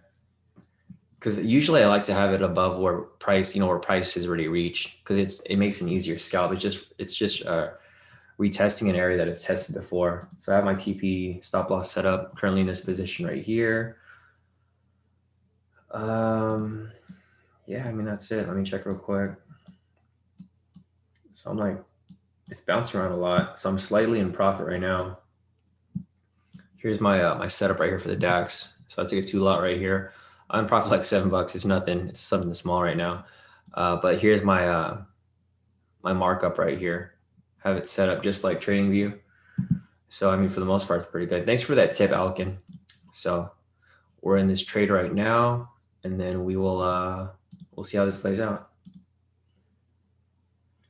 Cam said, "What's a good lot size for FT1 DAX?" So I'm not really sure, Cam, because I just started trading it. I take a 2 lot. I use the same lot size I use for US 30, which is normally it's a 1 lot, but I started taking a 2 lot because I'm just taking bigger lot sizes now. The more confident I get with these scalps, the bigger lot sizes I take. But you can probably just take. It just depends on what your account size is. If you're trading a 100K account, then I think a standard lot's fine. But obviously, I increased it a little bit for my own specific trading. Let me just set these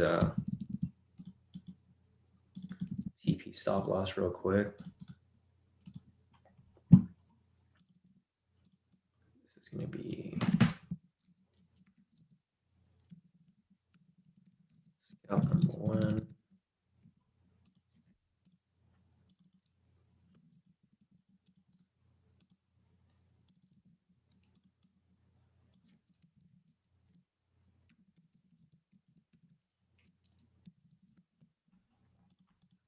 All right, so we got these all set up right here. I'm still trying to think if I should extend my stop loss a little higher because it looks a little tight. So this is 250, and then this is 200. Yeah, I don't know. It looks kind of tight to me, but I mean, I don't know. We'll have to wait and see how this plays out. Sorry, the DAX is like, it's a small position. It's nothing too crazy. I'm just testing the waters anyways, because there's no other entries here available just yet. So we're testing it to see how it plays out. You know, let's check the sentiment for the DAX. Actually, I haven't even looked at that.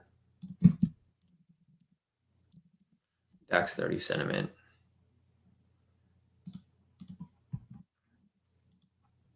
Yeah, just gonna hit our stop loss. Sorry, it's just, you know, we're testing it first. If this ends up hitting stop loss, it's cool because we'll take the buy when it switches the other direction, and then that'll just cover our loss for whatever reason. So yeah, we have 60% of people short right here. But I mean, we'll just have to wait and see how it plays out. You know, like I mentioned, if this happens here, it's cool because we just take the opposite position later. We just, there's a resistance right there. I'm just going to draw these other zones here.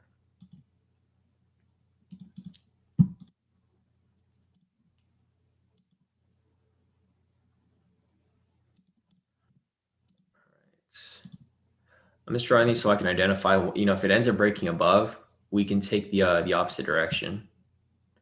But we'll see how this plays out. Mine's still active right now.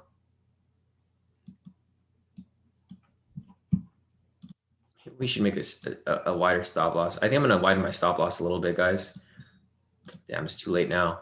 Shit. So that hit the stop loss off there, off that scalp. Let me see if the stop loss was wider, if that would save it. No, it wouldn't have saved it. So it's all good. So now what we're going to do now, guys, is we're going to we're going to look for a buy. So it's all right if this hit right here. We're just going to swing it the other direction for a buy now.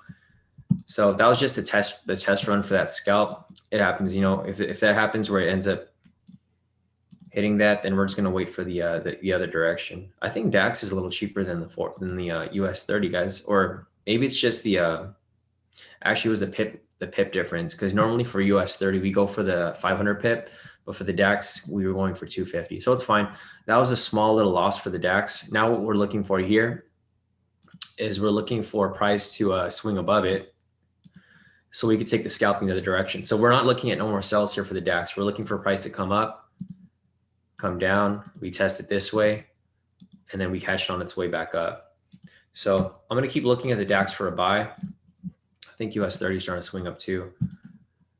Yeah, it looks like our daily entry here is going to play out for that buy. We'll see.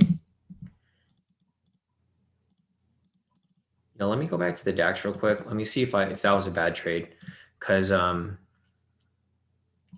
okay.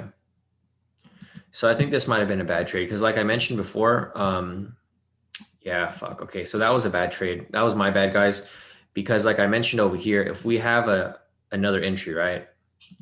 So if we have a sell right here, yeah, if we have a sell entry right here and this loses, or it hasn't lost yet, but technically this would have been the original sell entry for it. So this is what I mean about us having to go back and look at these other trades. So this is my bad because we had like 40 seconds left on this trade. So I didn't look back to the previous entry. So like, for example, right here, whenever we enter a trade, we want to go back to the most recent entry, like the first one, and see if it hit TP or not. If it didn't hit TP, then we wait for the next one. But if it didn't, then we just continue to ride this one. So this one's technically still active right here. So we shouldn't have taken this trade because this trade was still running. So that was my bad, guys. Sorry about that. We, you know, that trade came by too fast, so I didn't look at it from this perspective, because this would be way too late of an entry, right? So this is why if we see a first entry here that's technically available, which would be this one right here, we're supposed to wait for this one to actually finish out before we enter a following one. So for this one over here, this, I mean, it's just my mistake, guys. It was just, for this right here, we should have waited for this to finish. Once this finished, then we could have taken another sell, but this trade never finished. And this is what I was testing yesterday. That's how I got those other wins for DAX and US 30, because I was looking at how trades over here ended up playing out. Like, for example, over here, we have another trade for a sell right here. And if we were to take this one over here for a short, 250,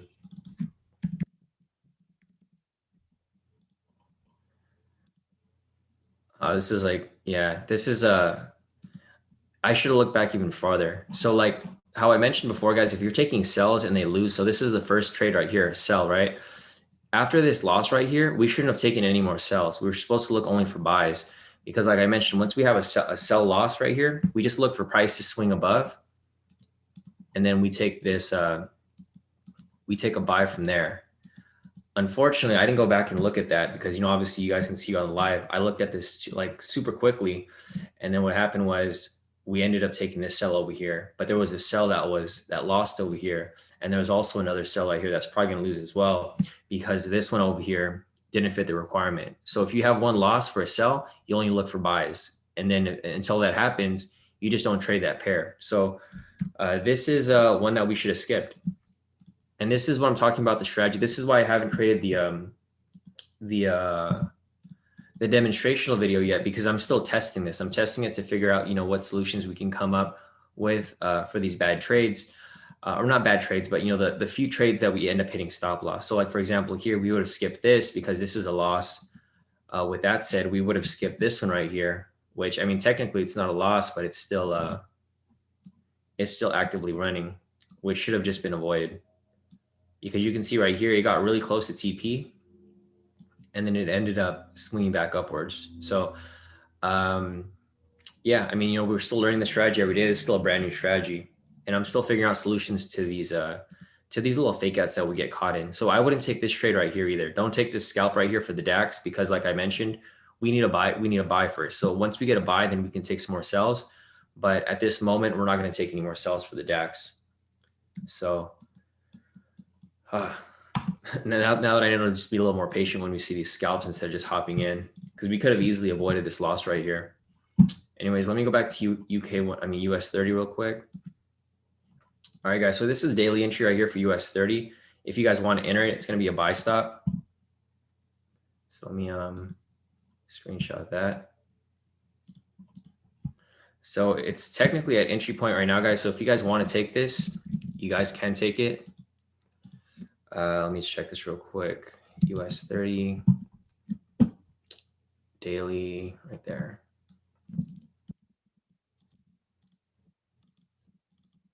So I'm gonna send you guys this for the premium.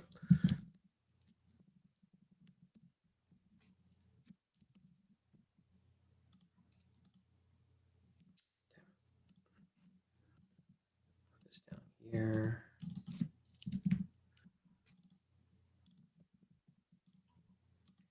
So this is gonna be a buy stop right here for the daily entry. So guys, make sure that you're entering this as a buy stop, not as a, or I mean, technically you enter at market now because it's right at entry point. And then the FQQL parameters are they're just off by like 10 pips, nothing big. So I'm just gonna delete these right here.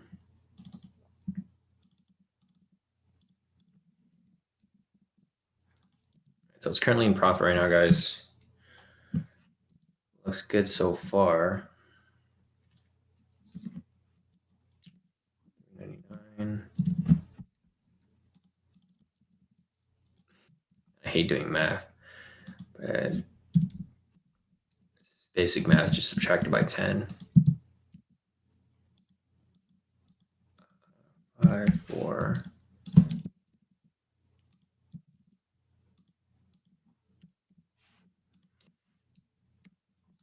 Yeah, guys, so it's currently in profit right now. Let me just set my alerts real quick. It's like bouncing around entry point, actually.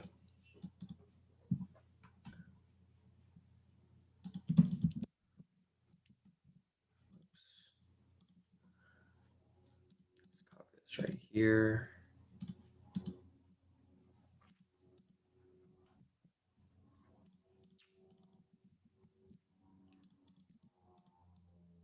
CP1.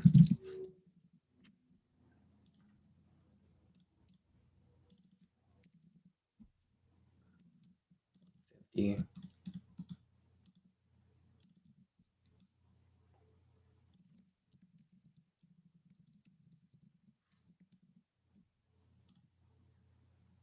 make sure I mark this up.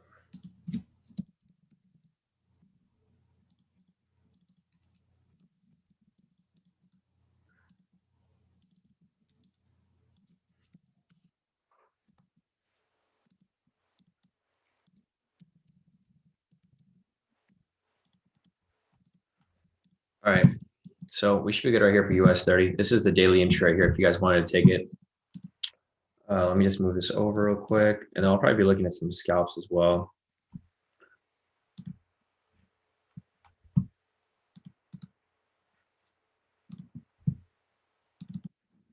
right, so I'm gonna get the setup right here on my end. I got stop loss at 31,249.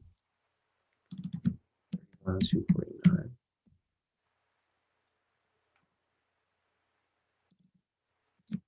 It's gonna be 31.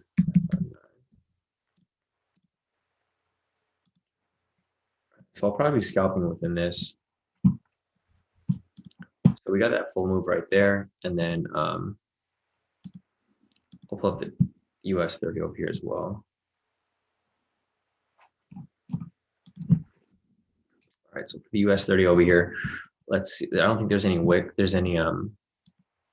pivots that are available right now. Yeah.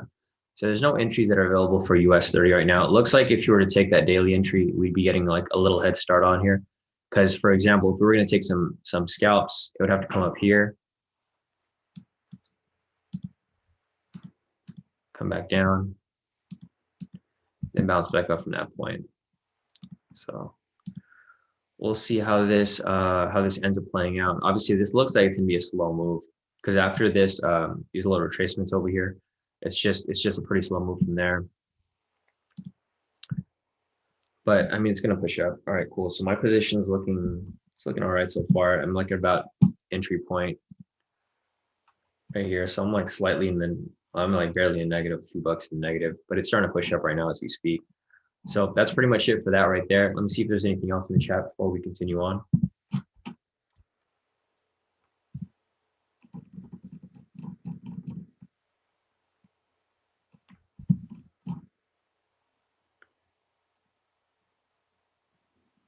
Yeah, Radomir. Yeah, same here. You know, when it's coming down like this, the daily entry, it's a bigger move. So for the scalps, these it will have to move up here for that confirmation for it to come up, but not necessarily that it's going to continue in that direction over there. So let's see.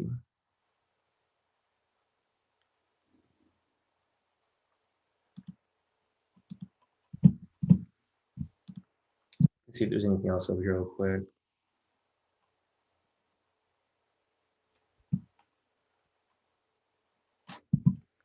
Yeah, I mean, this is going to be a slow move, guys. Like, I'm not expecting this to really move that much for a while. It's probably not going to hit until like later in like Asia session, because the market start to slow down a little bit right here. You know, compared to how it was moving the other couple of days. Like, let's see, market open right here. This moved about, it just moved about 1,600 pips, but it's not necessarily you know, the full move over here. Well, I mean, this over here is moving like 2,000 or 3,000 pips yesterday. See, this is it's like huge movements yesterday. It moved about like 2,000 pips. Over here, it only moved about 1,600 pips, which is it's more aligned with the normal market movement for the day, for the most part, but not exactly high volatility where we're going to see it like hit TP right away. So we'll see. It's only 8 o'clock, guys. Reminder that it's only 8 o'clock. We usually don't hit TP until like midday. So this is, I could already see this being a long move because we've seen this pattern before where it just bounces around. Because usually if it's gonna hit fast, it'll push like really quick the first couple minutes in, and then it'll retrace back a little bit, and then it'll just go all the way up. But this is probably gonna retrace back quite a bit. before we see some actual movement. Anyways, let me go back to the chat real quick and see what else we see over here. Let me see. There's a bunch of questions here that I possibly missed. Let's see. So Dennis said a lot of good sell snipes within the last 2 hours on US 30. Let me check real quick. But yeah, Radomir, going back to what you mentioned, I usually don't like taking trades like this either if they're the opposite way of the scalps. But I think it's probably just a temporary little move in the other direction. It's not necessarily like a full move down, because it could reverse at any point. It's just, we have to wait for that confirmation for us to take scalps in the other direction. But let's see, Dennis mentioned that there was a lot of scalps on the last 2 hours for US 30. So I'm not sure when you sent that message, Dennis, but yeah, there was a couple here. There was one right here for a sell scalp right there. That would have hit full TP. There was another one above here as well. So I see two right there. You probably saw more if you're on the shorter time frame. I know some of you guys like to scalp on the 5-minute, which works too. But this is just, on the 10-minute right here. There was like 2 entries that were pretty solid. This right here and this one right here.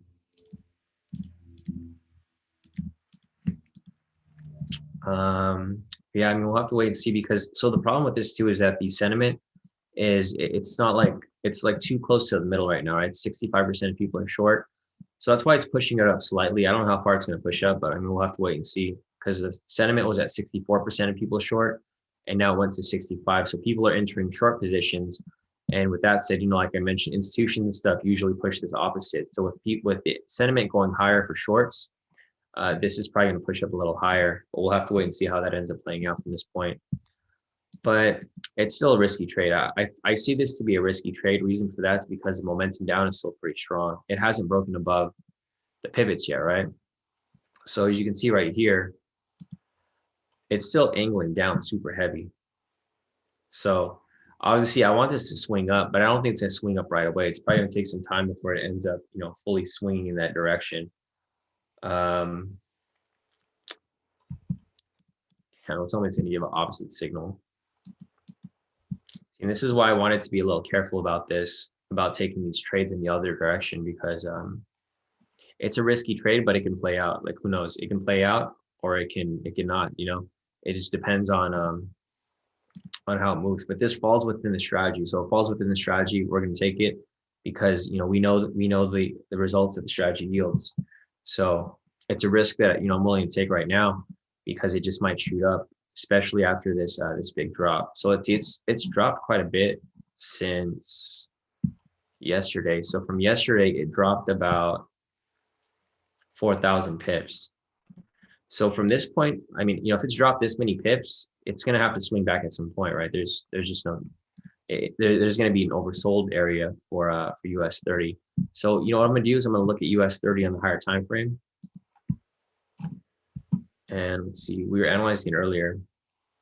And this is what I was mentioning before. I mentioned for US 30, we would only take the sell if it closed below the structure. If you followed my analysis earlier, I mentioned that this entry right here would be valid if it ended up closing below the structure. However, it hasn't closed below the structure, so I mentioned that it can easily reject off here. It just keeps, it's the same pattern that just keeps repeating it over here. So like, for example, here it comes down, rejects off, it comes down, rejects off it. If you followed my US 30 analysis this morning, if you want to rewind the replay a couple hours back, because we've been on this replay for about, on this live session for about a little over an hour now. So if you go over, actually maybe 2 hours now.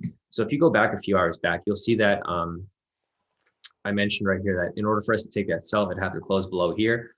Otherwise, it would just reject off here like it's been rejecting off for the past couple days now, since the 9th. So it came down, rejected off this point, swung up, rejected off this point, swung up, and then just the same pattern repeating itself over and over again. So for the most part, it looks fine.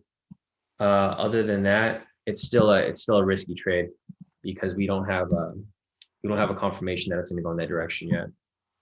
We just have the signal. The signal is fine, but it's not a full confirmation that price is going to continue in that direction for X amount of time. So that's pretty much it for that. Once we have this swing up, I'll take some scalps, but there's just no there's no scalps available right now unless we get some zones down here, which we might. We'll just wait. We have to wait for these zones to produce down here, because obviously the zones are up here. As soon as price continues to move farther and farther in this direction, new zones will get created in this area. So when that happens, we'll be ready to take some trades for some buys, once we have the wick rejection in the other direction. So we'll keep watching for that. Let me go back to the chat real quick. Mr. Itgelt said, are you in a trade? So I'm currently within US 30 right now, Mr. Itgelt. I'm in this trade right here for the daily. That's pretty much all I'm in right now. I'm in this trade, and I don't think we're in any Forex trades right now. Yeah, for the Forex trades, we're just waiting right now. We're looking for the next 4-hour candle close, which is in about 2 hours, 2.5 hours. We have GU on our list right here for a possible late entry. I'm gonna move this over right here. I might call this for a late entry. I might not go for 100 pips though. I might go for something smaller. Maybe 50 seems a little better, since we're just going for a little move. Today is Thursday too, so just keep that in mind, guys. Today is Thursday, so we're getting close to the end of the week. And with that said, it's just market is not really going to move very much. I think by tonight, like Asia session, market's just going to die down. Volatility is just going to go down the drain. So just keep that in mind. But this is the only position that I'm currently in right now, Mr. Igel. It's just this daily entry for US 30. Other than that, we're just looking for some scalps here as well, because I'm trying to catch some scalps in the other direction. Same with the DAX over here. Now that we know not to take any more sells, I'm just waiting for a buy. So for example, right here, if this green candle ends up closing, then I'll probably take this for a buy right here. But I mean, we'll just have to wait and see how this plays out, if it does end up playing out that way for the DAX, because I'm just not looking for any more sells anymore because of the previous loss that we took over here, because I didn't look back at the previous data. Yeah, I think that's it. Let me check out the chat real quick, see if there's anything else here.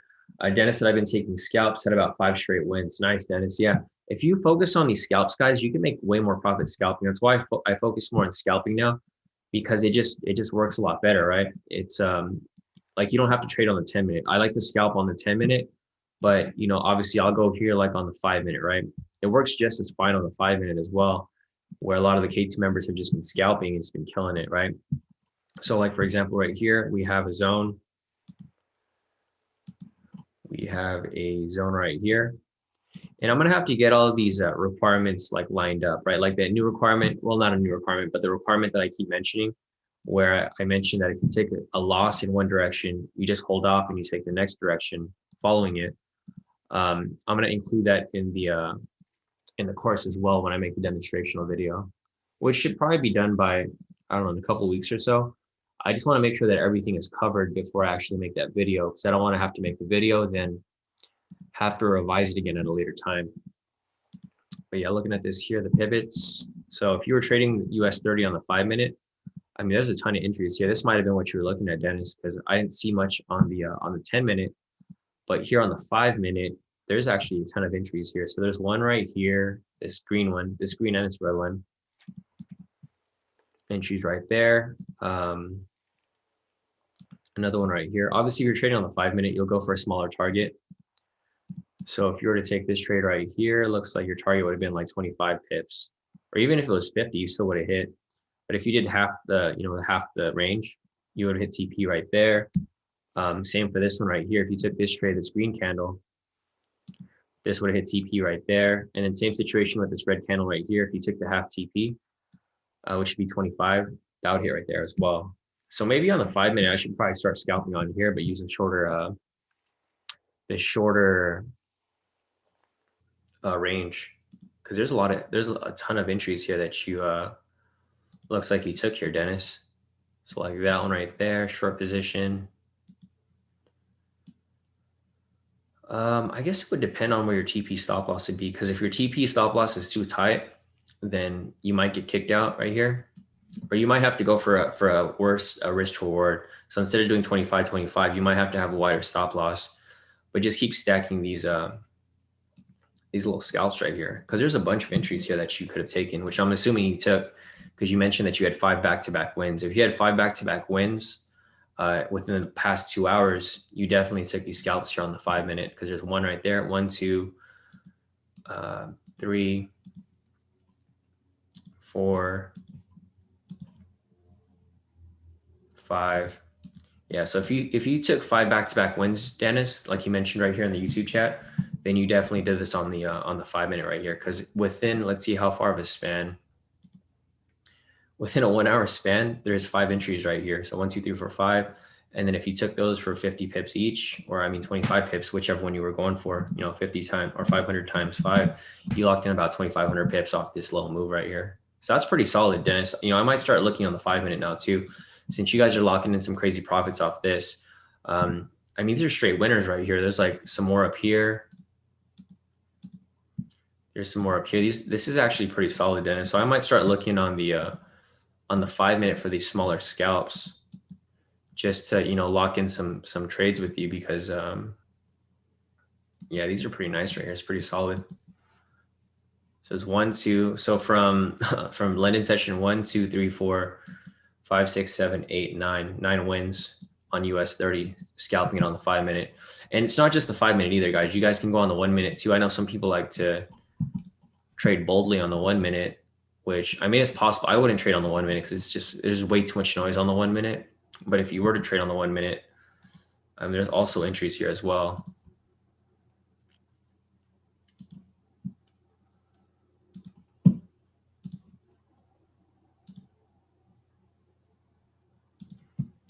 Yeah, this looks pretty solid for the most part.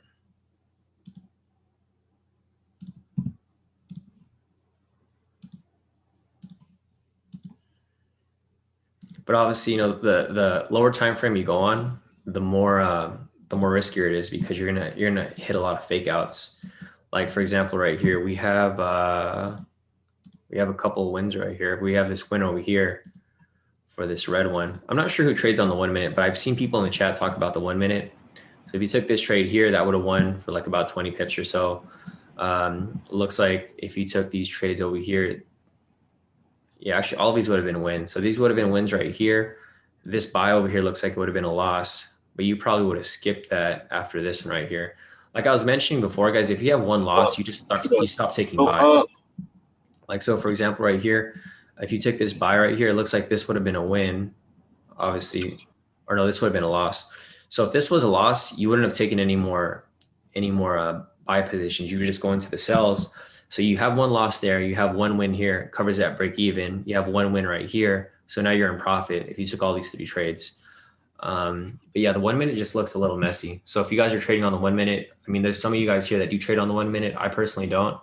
But if you guys do, looks like, yeah, for the most part, that's what it looks like here.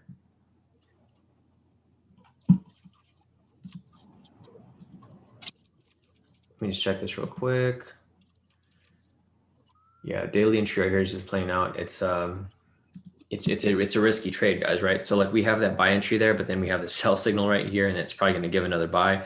So this is usually where I don't like trading the daily entry, where it's indecisive, right? Because it's just going back and forth. So we had the buy here, then we had the sell. So now it's probably just going to go sideways for a bit before it decides its direction. And you guys have seen this before. There's been some situations where we held US 30 for like over a day. So we'll be holding it for like more than 24 hours. And then you'll just see it. I'm sure you guys have seen the other trades that we've taken before, where we take the daily entry and it just goes sideways for such a long time. And then all of a sudden it just ends up spiking up, right? So we're going to hold on to it. I'm not really going to watch it at all, because there's not really nothing worth watching here. We're just going to let it play out. And then, we'll see how it plays out from there, because it's only 8 o'clock. Usually the second wave starts like around like 10 a.m. So in about an hour and 10 minutes, it'll probably, let me just mark it up on my chart. This is usually where we see the market start to reverse around 10:30. It's around this area right here. So we technically just have to survive until 10:30. Once we see that, then it might swing in the other direction. But other than that, we're just going to keep holding on to it and then let it play out. All right. Anyways, so back to what I was saying over here. Let me go back to the chat and see if there's anything else that I missed over here before we continue. Tony said, "Hey Shawn, do you follow the VIX for daily market bias on U.S. indices? If it's a high, sell for the day low, vice versa." Not necessarily, Tony. I never really look at the VIX. I don't know anyone that really trades the VIX in the group. I don't know. We tried to look up the symbol before. I know obviously the S&P VIX. I don't know if it's based off the S&P, but that's what it seems like it's based off, right? So volatility S&P, I think it moves pretty similar to. Sorry, let me go on the higher time frame, 10-minute. So I'm not sure how the VIX works. Obviously I don't trade the VIX. The VIX is super bullish here. So you were mentioning. Let's see, Tony said, "Hey Shawn, do you follow the VIX for daily market bias on U.S. indices? If it's high, sell for the day. If it's low, vice versa." So let me see.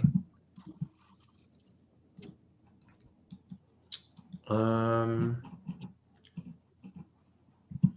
I don't know. Honestly, like looking at the VIX right here, it's kind of hard to really tell if it's high or if it's low. Let's check this real quick. Because if you look at the previous here, I mean, it was at a high right here, and then if I go on the lower time frame, let's see. So from the 18th over here, we'll just zoom in from the 18th. So the market opened right here on the 18th. Or technically, I mean, it opened like the previous day. So this is what I'll do. I'll turn on the market swap session breaks. All right, yeah, so this is a session break right here. It looks like it's at, I mean, I guess it would be at a high right here, right, Tony? But it looks like it's still pushing up. So I'm not sure if that's the case here. Let me see. Check US 30. So US 30 is still dropping right now, but the VIX is going up. I'm trying to figure out what your analysis was for this because you mentioned. Come on, bro. Check this real quick. Let me mute this. Yeah, let me see, Tony, if you're still in here. I'm trying to figure out what you meant this, what you meant by this right here, Tony. Yeah, Tony, because I don't normally follow the VIX like you mentioned, but you mentioned, do you follow the VIX daily market bias for U.S. indices? If it's high, sell. If it's for the day. So for the day, it looks like it's high. So I'm not sure if that means that we should take sells. But I mean, it would just really depend on when you looked at it, right? Because for example, here, I mean, does the VIX move opposite of indices? Because I usually see it moving the same, like on CNBC. Let me check real quick. Because they do have the VIX on here. Let me refresh this. Oh, so maybe, oh wait. All right, so there's breaking news right now 2 minutes ago from Biden. Biden to order a review of U.S. reliance on overseas supply chain. So this is probably going to affect the market one way. This was literally just published a few minutes ago. I'm not sure how it's going to affect the market directly, but I mean, obviously it's going to have some sort of effect on the market. So Biden said something about this right here. I mean, we'll just have to wait and see how the market reacts to this news. This news is just released about a few minutes ago. Yeah, looking at the VIX here, I guess you're right about that, Tony, because the VIX here is positive and then everything's negative. So, but usually I see them all moving, like if they're all green, it's usually the VIX is green too. So I'm not sure how that analysis works, but just looking at it from here, I guess it makes sense from what you mentioned. So I'll keep that in mind, moving forward. I'll just look at the VIX and I'll see if they're moving opposite. But I've never really looked at it from that perspective because I've never traded the VIX before. So I'm not sure. I'm not even sure how it moves or what carries this. Let me see. It's kind of weird because it's volatility off the S&P index. I'm not sure if the VIX is different for what you're looking at versus what I'm looking at because there's a bunch of different VIX here. There's so that one's kind of similar. Let me just click on CNBC here to see if they have the symbol. Yeah, so it's the VIX CBOE. So this is the proper asset for it. So maybe you're right about that, but let's hope that you're wrong about it because we're in a buy for US 30. So hopefully it does go in the same direction, but we'll see how this ends up playing out. I mean, I've never heard of that analysis before that, but that's good that you mentioned it, because then it's something I can look at, before we enter any of these indices trades. So other than that, let me see if there's anything else here. Before, all right, T-Got said, can you look at NAS? So we looked at NAS already earlier. Let me just take a look at it for again. You guys, let me just, because I already marked it up for you guys earlier, I think, right? NASDAQ. 1 hour right here. So yeah, so who asked for this? T-Got. So T-Got for NASDAQ right here, we have price at a support. So basically right here, what I marked up over here was that we're looking for price to break and close past the structure. So if price ends up breaking and closing past the structure right here, then we can see it drop further. However, if it doesn't close past the structure, then it's probably going to reject off this point and swing back up from here, right? Because you can see here that, it just keeps doing the same thing over and over again. Like, for example, we have a sell bias right here. We have a sell bias because the most recent signal was a sell, but we need this to close below here. And once that happens, we can take a short position from this point down there. But if it doesn't close below it, then it might reject back up. So that's something that you'd be looking for right here on the 1 hour. If you were to, take this for an intraday trade, this would be the move for it. Let me look at it from a scalp perspective, just to show you if there's anything that we could, possibly take for a scalp off NASDAQ. So let me see. NASDAQ right here. Turn on the K2SRs. All right, so let me just draw this right here real quick. So we got this right there. We got this right here. And then we got this right here. All right. So just looking at this from this point, I'm just going to give you like a small little analysis of what's going on with NASDAQ right now. So obviously, it's coming down. Looks like the most recent scalp actually would have been, or I probably would have skipped some scalps over here. Let me see. So we got this one right here. I'm going to go back and see if there's anything before that. So we got this scalp right here. See if there's one before that over here. There's another scalp right here. Just want to make sure that the last one actually hit. That's like main importance right there. So like right here, we have the sell scalp. If this was a short position right here, looks like it would have hit. Yeah, it did hit. So with that said, there's another scalp that's available right over here for another sell on the NASDAQ. So there's another scalp right there. I think the sweet spot for this is like 250. So if you're looking to enter a scalp here for NASDAQ, or if you're trying to enter a trade for NASDAQ, right here we have a sell bias. And this would be the range for this scalp right here, scalp entry. Reason for that is that we have the wick rejection off the pivot. We have a wick rejection off the K2SR structure right here. And then, if you have those met, you can enter on the open of the falling candle, which would be right here. So this would be the current entry for NASDAQ. And that's pretty much it for now. Let me see if there's anything else for us to look at over here. For NASDAQ, Kirsten said, can you use a snipe entry, the snipe strategy on the daily timeframes? Yeah, you could, but I haven't used it before, so I'm not sure, if it works or not. But it works on all timeframes. Like for example, let me just go to. I'm gonna try to figure out if you have an asset that you want me to take a look at, Kirsten. I can look at it. We'll use NASDAQ for, or let me see. I'll just pull up a random pair, right? Like GJ. GJ is like everyone's favorite, right? So GJ, we'll go here on the daily. We'll delete everything off here. Use the K2SR right here. So we're using this on the daily. I mean, it's not something that I would trade, unless you're like a swing trader. It just doesn't make sense.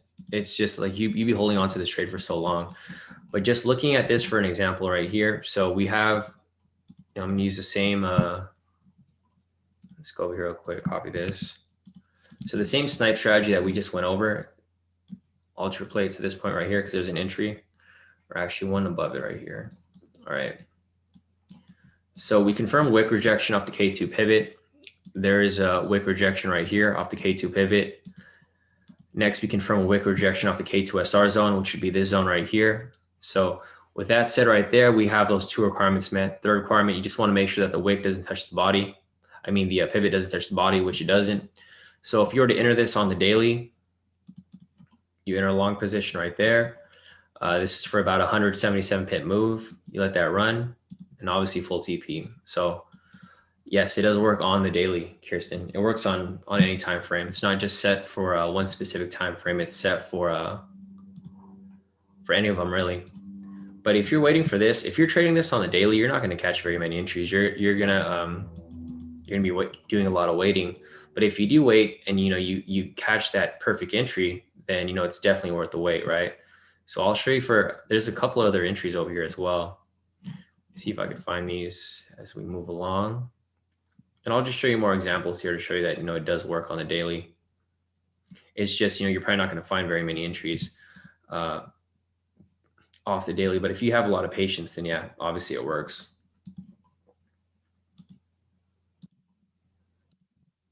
So let me just fix this right here.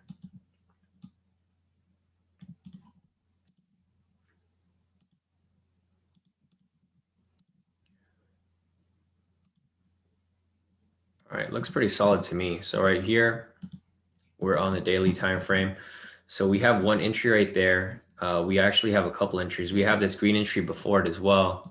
So if I was to replay it right here, there's actually another entry right there as well. There's two entries right here. There's this green one and this red candle right next to it. So just looking at these two candles right here, this green and this red, both entries right there as well. If you wanted to enter that for a long position right here, obviously that would have hit full TP as well. So two full TPs right there. Let me see if there's another one here.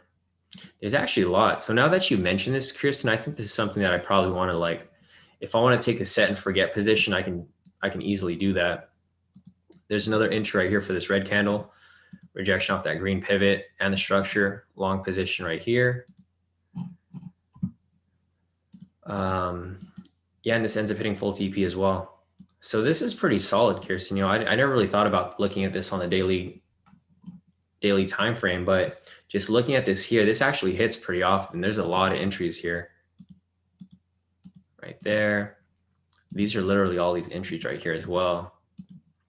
So there's like a bunch. There's like 1, 2, 3, 4, 5, 6, 7, 8, 9, 10 for this red one.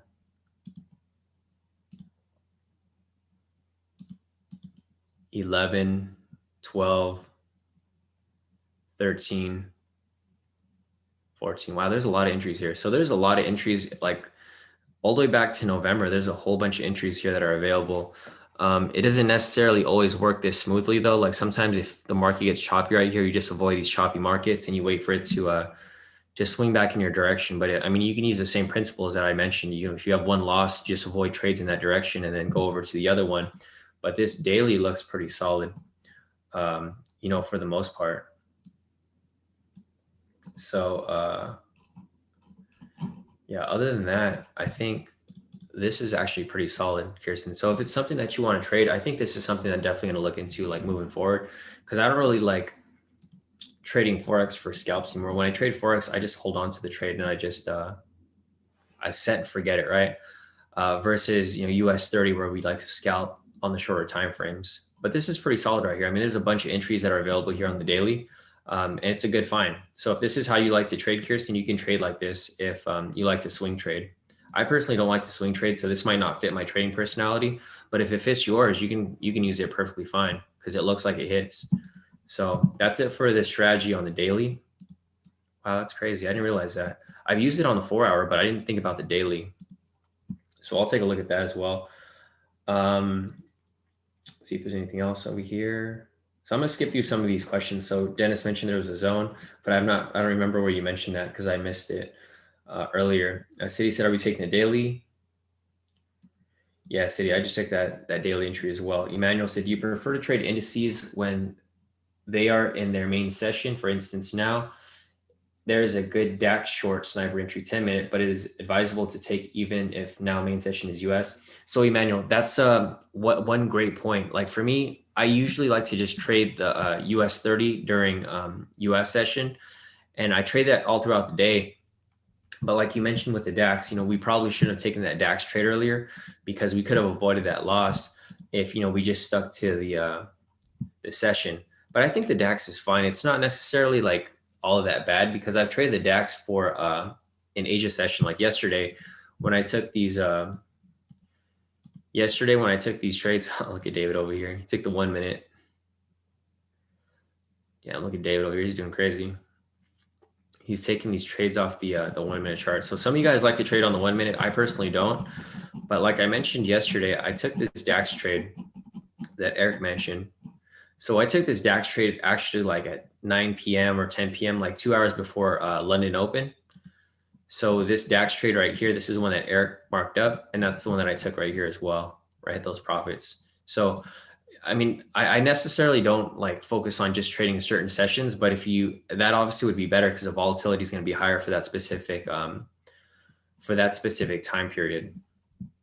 So that's it for that right there. Let me see if there's anything else here to look at before, we continue on. Okay.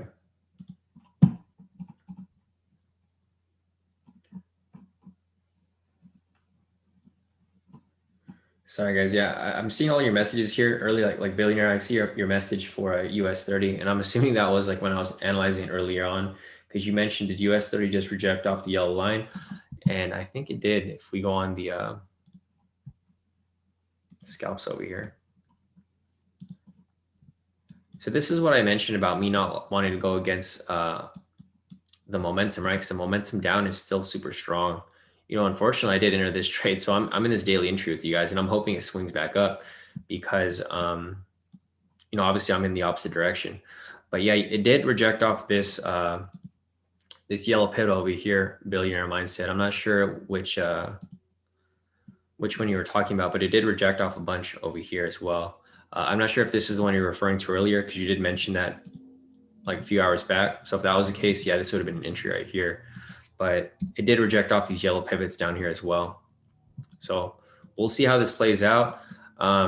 Hopefully it swings up because I'm in that trade with you guys. So I'm right here bleeding with you guys as well. We're just waiting for it to swing back up so that we can make it back into profit. But like I mentioned, we're like in some heavy drawdown right now. Well, not that heavy, but we're in some drawdown right here.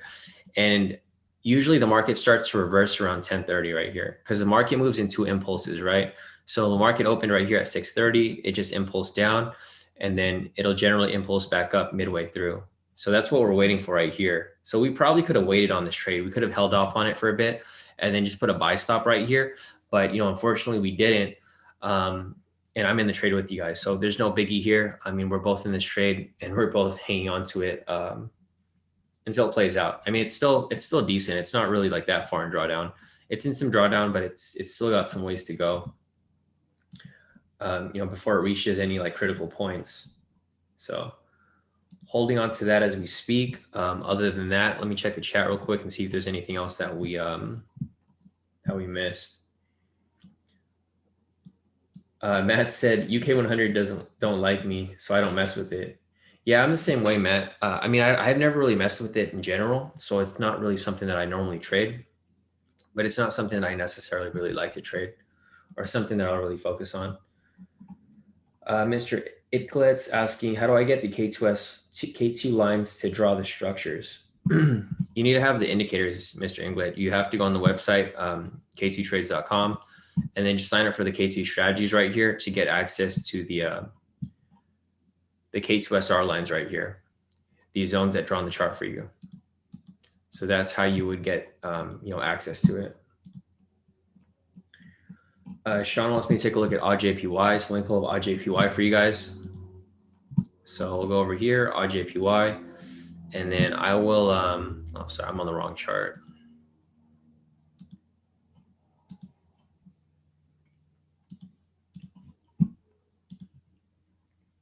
All right, OddJPY right here. So I'm gonna go on the 4 hour over here. So it's the same analysis from yesterday, Shawn, but I'm going to go ahead and just analyze this from scratch. I'm going to take everything off the chart. There's our naked chart right there. I'm going to zoom out from this point, chart on the K2SR indicator. I'm going to draw this lower zone right here.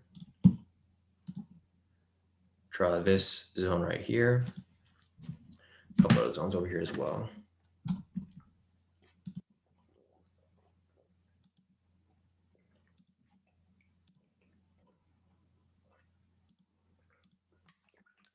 All right, so let me just fix this right here. So this one connects to this zone right here, so it's fine. Actually, this is just like one big zone. seems like. We just connect those together. It's a huge zone right here, but it looks like an area of consolidation for RJPY anyway. So we have those zones right there.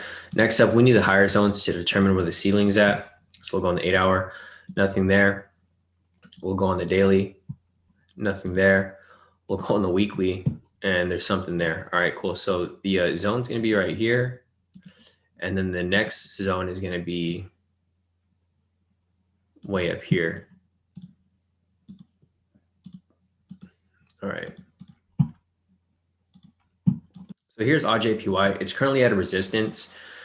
Let's turn on the momentum indicator right here. So we have the rejection off this resistance right here. I mean, obviously it's been attempting to break the structure for a while now, since like the 15th. So for the past 3 days, it's been trying to reject off the structure, but I mean, it's been trying to break it, but it hasn't broken it. And now it's rejected off the structure again right here.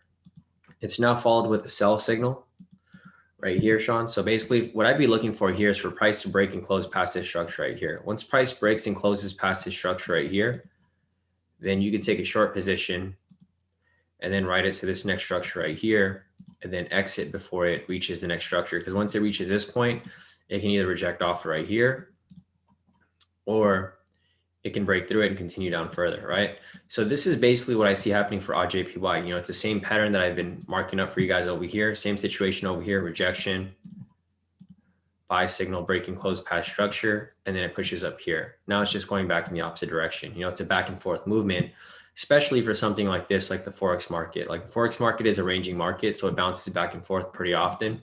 And this is basically what I see happening here for RJPY. One key thing is that we need this candle over here to close with the signal. If the candle doesn't close with the signal, then we're not going to have an entry, right? We need this to close with the signal, and we need it to close below here. Once that happens, we can take a short position. Otherwise, you know, it's just gonna be in limbo. So if this doesn't close below here, this is what could happen. So here's the key thing here. We have price coming down. If this ends up closing with the sell signal within the next 54 minutes, then this will probably push down to this structure right here. Once it reaches this structure right here, it can either reject off it, or it can break below it. If it breaks below it and closes below here, that's where we take the sell entry off this point, right? So that's where we take the sell entry off this point. However, if price ends up rejecting off this point and closes above here, like that, then we take the long position right there. So we're just waiting for that confirmation. There's just no confirmation right now, so there's nothing to really look at. But you know, if and when it does confirm, then we can take it for a sell or we can take it for a buy. It just really depends on how it, you know, ends up playing out from that point. So other than that, I think that's about it for RJPY currently. And we'll just be looking for that confirmation, basically for this to close and for it to close below here, or for it to reject back up and it closed above here for a buy. So that's pretty much for RJPY. Just keep in mind today is Thursday, so the market is going to slow down as we get closer to Asia session. And I mean, we'll just see how it plays out. I don't think it's going to move that much from now until then. It's only 9 o'clock right now. So we do still have like about another 12 hours ahead of us until Lenin session. And then yeah, the market might be dead at that point. So other than that, let me see. Geez, US 30 is dumping heavy. So this is why I didn't want to take that buy, right? I should have just went with my gut, and I shouldn't even call this trade. Because like I mentioned before, momentum was just coming down super strong. If you go and rewind the live session, I mentioned that this was like the momentum down was so strong, and I went against what I even warned this morning. I warned that I probably wouldn't take a buy here, but what did I do? I ended up taking the buy. So, you know, this week has just been, it's been a rough week, guys, for all of us. It hasn't been, I mean, earlier in the week. So if you guys followed all my live sessions from like last week, so Thursday, Friday, Monday, Tuesday, we had like straight wins, right? And then Wednesday, it started to get a little rough. And then today, here we go again, same situation. You know, the problem here is that I'm just taking these risky trades. I'm taking trades without fully analyzing them. And the reason for that is because these moves are happening too quickly. Like, for example, here, when we took this trade, you know, before that red candle showed up, it looked like it was going to reject off from here, right? So it looked like a good entry here. And the reason for that is because I was influenced from everyone else's other analysis. So I see other people's analyses where they were saying that, this is probably going to swing up from here, which it makes sense. It looks like it's going to swing up from here, right?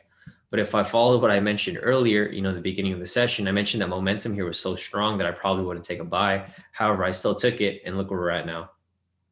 So we just got to keep that in mind, guys. I mean, there's no right or wrong analysis here. The only problem here is that, the market is unforgiving today. It's unforgiving today. It's unforgiving yesterday. Yesterday, it was pretty choppy and it was going back and forth. Same with today, right? Market's choppy. It's going back and forth. We don't know if it's going to drop and we don't know if it's going to swing up, but we'll have to see what happens after we enter, the second impulse for US 30 that usually happens mid-market. That's why I have this marked up here, because the market opened right here. Then it's mid-market right here. And then the market actually closes over here, right? So that's midway for us. And, we're just gonna have to wait and see how this ends up playing out, because it can easily swing up. Don't get me wrong, it could swing up. It's just that it was a risky trade and it's something that I probably should have held off on before entering. But it's fine. Shit like this happens, guys. No strategy can be 100%. But obviously, if you look at our results for the year so far, the strategy's been hitting. It's just, there's just some days, some weeks that are just going to be a little more rocky than others. And if this ends up hitting, it hits. If it doesn't end up hitting, that's fine, because we're going to bounce on to the next one and we're just going to keep going, because we still trade every single day. We don't take any days off. So it's fine however this plays out, but let's go ahead and see if there's anything else in the chat before, we continue on forward. I'm still looking for some scalps here though. So if I do see some scalps, I'm going to take that as well. Otherwise, I'm probably going to hang tight with some of these trades here for a bit. Like for the DAX right here, I'm not taking any more sells for the DAX because, like I mentioned, it doesn't fit the requirements that I discussed earlier. But other than that, let me just check this out real quick and then get back to the chat over here.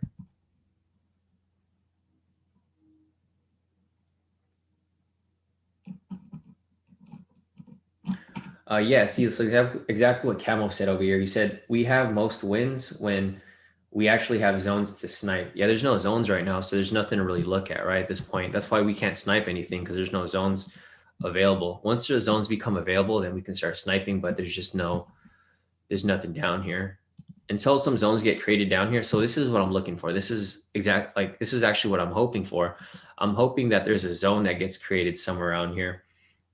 Like, whether it be like right here or whether it be like right here, I don't care. Actually, I just want any zone right here, because if a zone gets created right here, this will be perfect, because if that happens, we'll have price come up, come down for that retest, and then we just catch the snipes in this direction up here. So we pretty much just double up on our daily entry.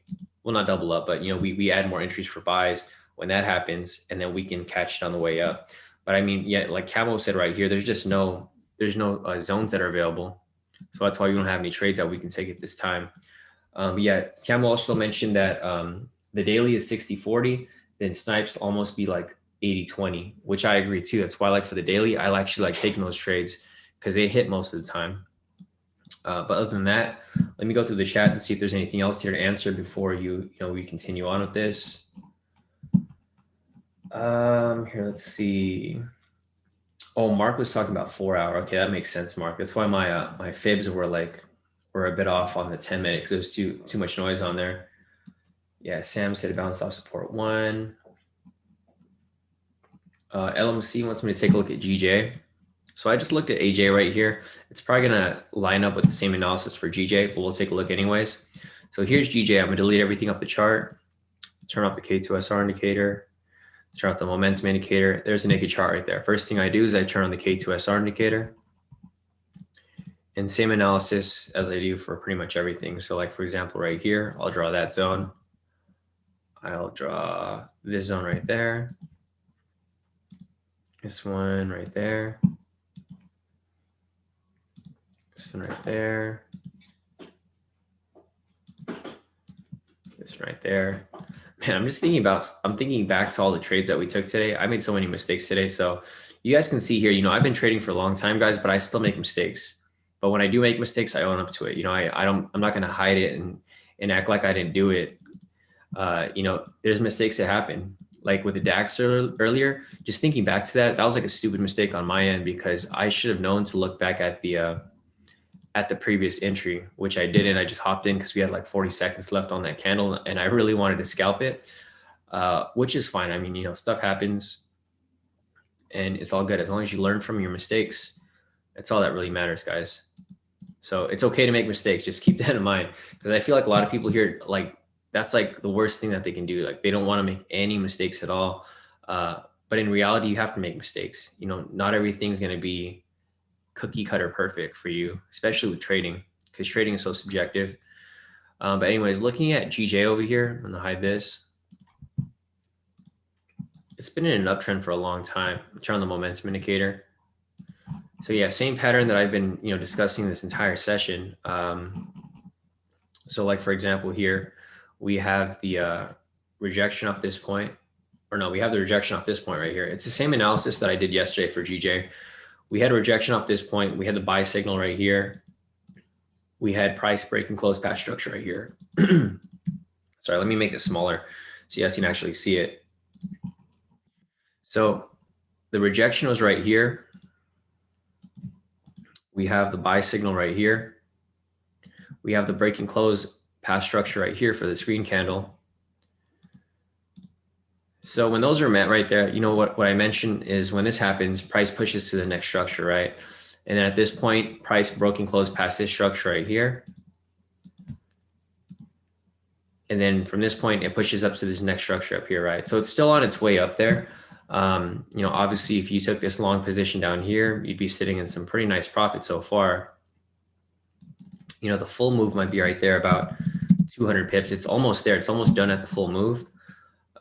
It's not something that I would enter this late because it's very, very late into this. So for this right here, I anticipate this to push up from this point up to this structure right here. That's a point where I'm expecting it to hit. Once it reaches that point right there, price can do one of two things. It can either break above it and continue, or I can reject off this point and come back down from here, right? Two different scenarios there. But what I'd be looking for here is I'd be looking for price to break and close past this structure right here where you can take another long position. I wouldn't trade it within here because price can reject off this point as well, or reject off anywhere over here. I would rather wait for it to close above this structure and just repeat the pattern, right? Because the same pattern just keeps repeating itself. Like for example, here, it's the same thing. Like right here, we have the rejection of this. Let me see if I could zoom out here. Okay, so right here, it's the same pattern. We have the rejection off this structure. We have the buy signal right here. We have price breaking close past structure right here. Pushes up to the next one. Comes back down. Comes back up from there.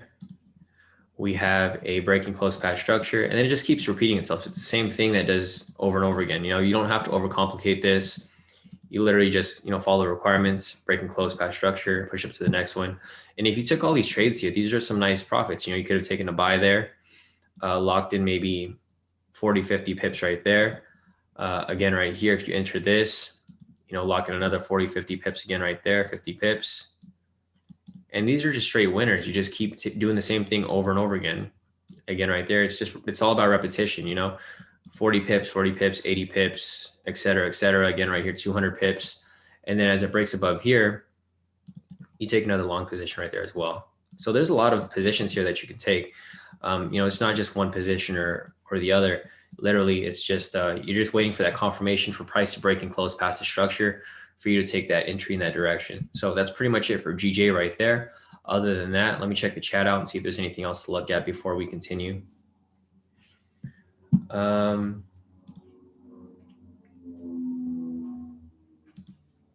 Let's see.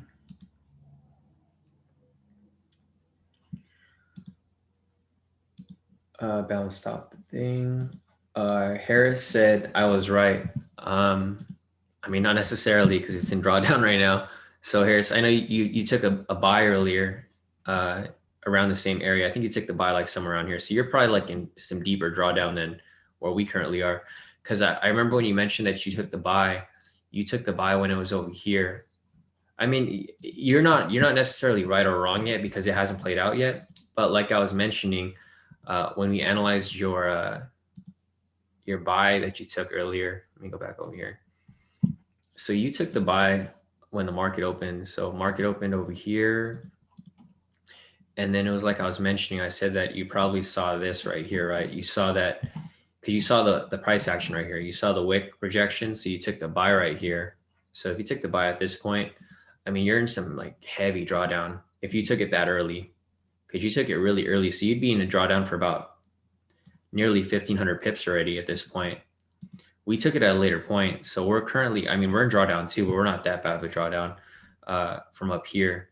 So Harris, I mean, you could be right. You could be right if it ends up swinging up. Let's hope that you're right because we're in a buy with you. So I want that to swing up, but it looks like you entered like way too early above here. We entered a little farther down, so we have a bit more cushion. But I mean, right now it's not looking so great, right? We obviously I want it to go in your direction too. So you're partially right at the moment because we both took the same position, but we're both in the red right now. So we're waiting for this to obviously swing up for us to catch that move. So this is our entry right here. I mean, it's not that bad of a drawdown, right? It's not great, but it's not horrible. It could be worse. But yeah, I mean, just going back to the analysis earlier, Harris, we'll just wait and see how it plays out. Hopefully you were right, and hopefully that it aligns with our position over here, so that we can swing back into profit. But yeah, so I'm not sure where your entry was for that, Harris, but I'm assuming it's somewhere over here because you mentioned these wicks after the market open. So we'll see where that plays out as. But I mean, we're in the same position, so we both want this to go up.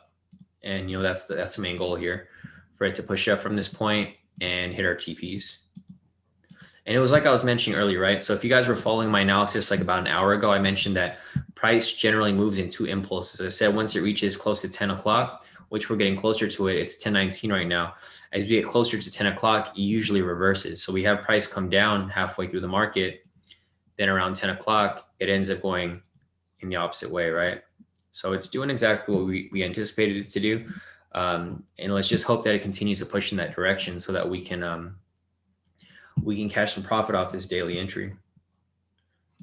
But we did swing up quite a bit. We swung up quite a bit because it was far down here. Now it's swinging back up as we speak. So it looks good for the most part. Yeah. So Radomir said, I was scared to take the daily. Yeah, I agree with you too, Radomir, because, like I mentioned, momentum's so strong down that I would want to wait for it before taking something like that. But I'm still looking for some scalps, guys. So I'm currently waiting for some scalps. If I see some scalps, I'm gonna start stacking some positions up because the scalps will definitely pay off in the other direction. Since we're like pretty far down right here, if we take some scalps in this direction, like say if a zone gets created down here, yeah, like so say for example a zone gets created right here and we have a scalp in this direction for a buy, then I'm going to take that for sure because it's going to line up with our daily entry. Other than that, let me check the chat real quick. John said, Shawn, I was just in your IG live. Love the setup. Yeah, definitely, bro. Thanks. John said the stock market is hella overbought. So this little drop isn't too surprising. Yeah, I agree with you too, John. That's just how the market's moving today. It's I mean, this whole today and yesterday have just been weird, irregular market movement. So this is expected, but now I'm just hoping for it to shoot up at this point.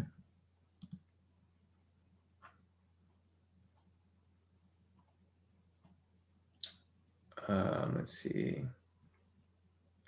Kirsten said, can you explain why there is a daily buy when it seems US 30 is in a downtrend? Because it's a different strategy, Kirsten. I'm not sure. Did you look at the strategy for the daily entry?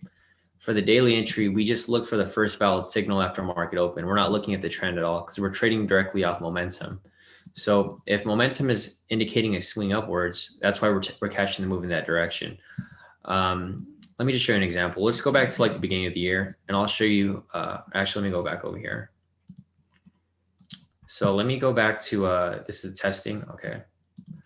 I'm just going to go back to the beginning of the year and I'm going to show you what we're, because this is a totally different strategy. I'm not sure if you're confused with like the strategy or the other, but I'm pretty sure you're probably thinking of something else. So I'm going to go back to the beginning of the year over here, just January just so we're far from where price currently is. I just don't want to be near the alerts.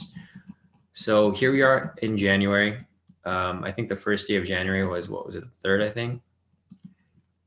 Yeah, the first trading day of January was the 3rd. So let me just mark up the days for you here, because this is a totally different strategy that we applied for this one. So the first day was the 4th over here. We had 6:30. All right, so I'm going to go through a couple examples here. I'm just going to mark up the market open for each of these here, and I'm going to show you the requirements for that strategy, because that strategy is a little different. It's not the same. So that's 6 right here, 6:30. So let's go over 3 entries right here first, and then I'll just show you, what we were looking for. All right, so looking at this here, I'm going to go ahead and turn on the momentum indicator. So this is going to be a perfect example, rebutting what you just mentioned right now. So for this strategy right here, this is the K2 daily US 30 strategy.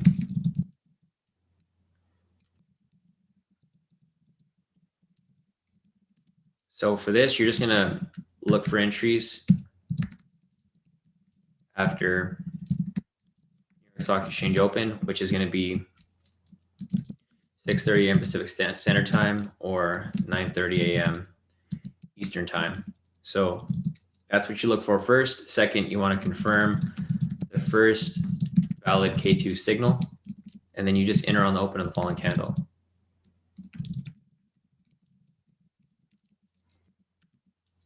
TP stop loss is at a fixed 1,500 pips. That's pretty much it.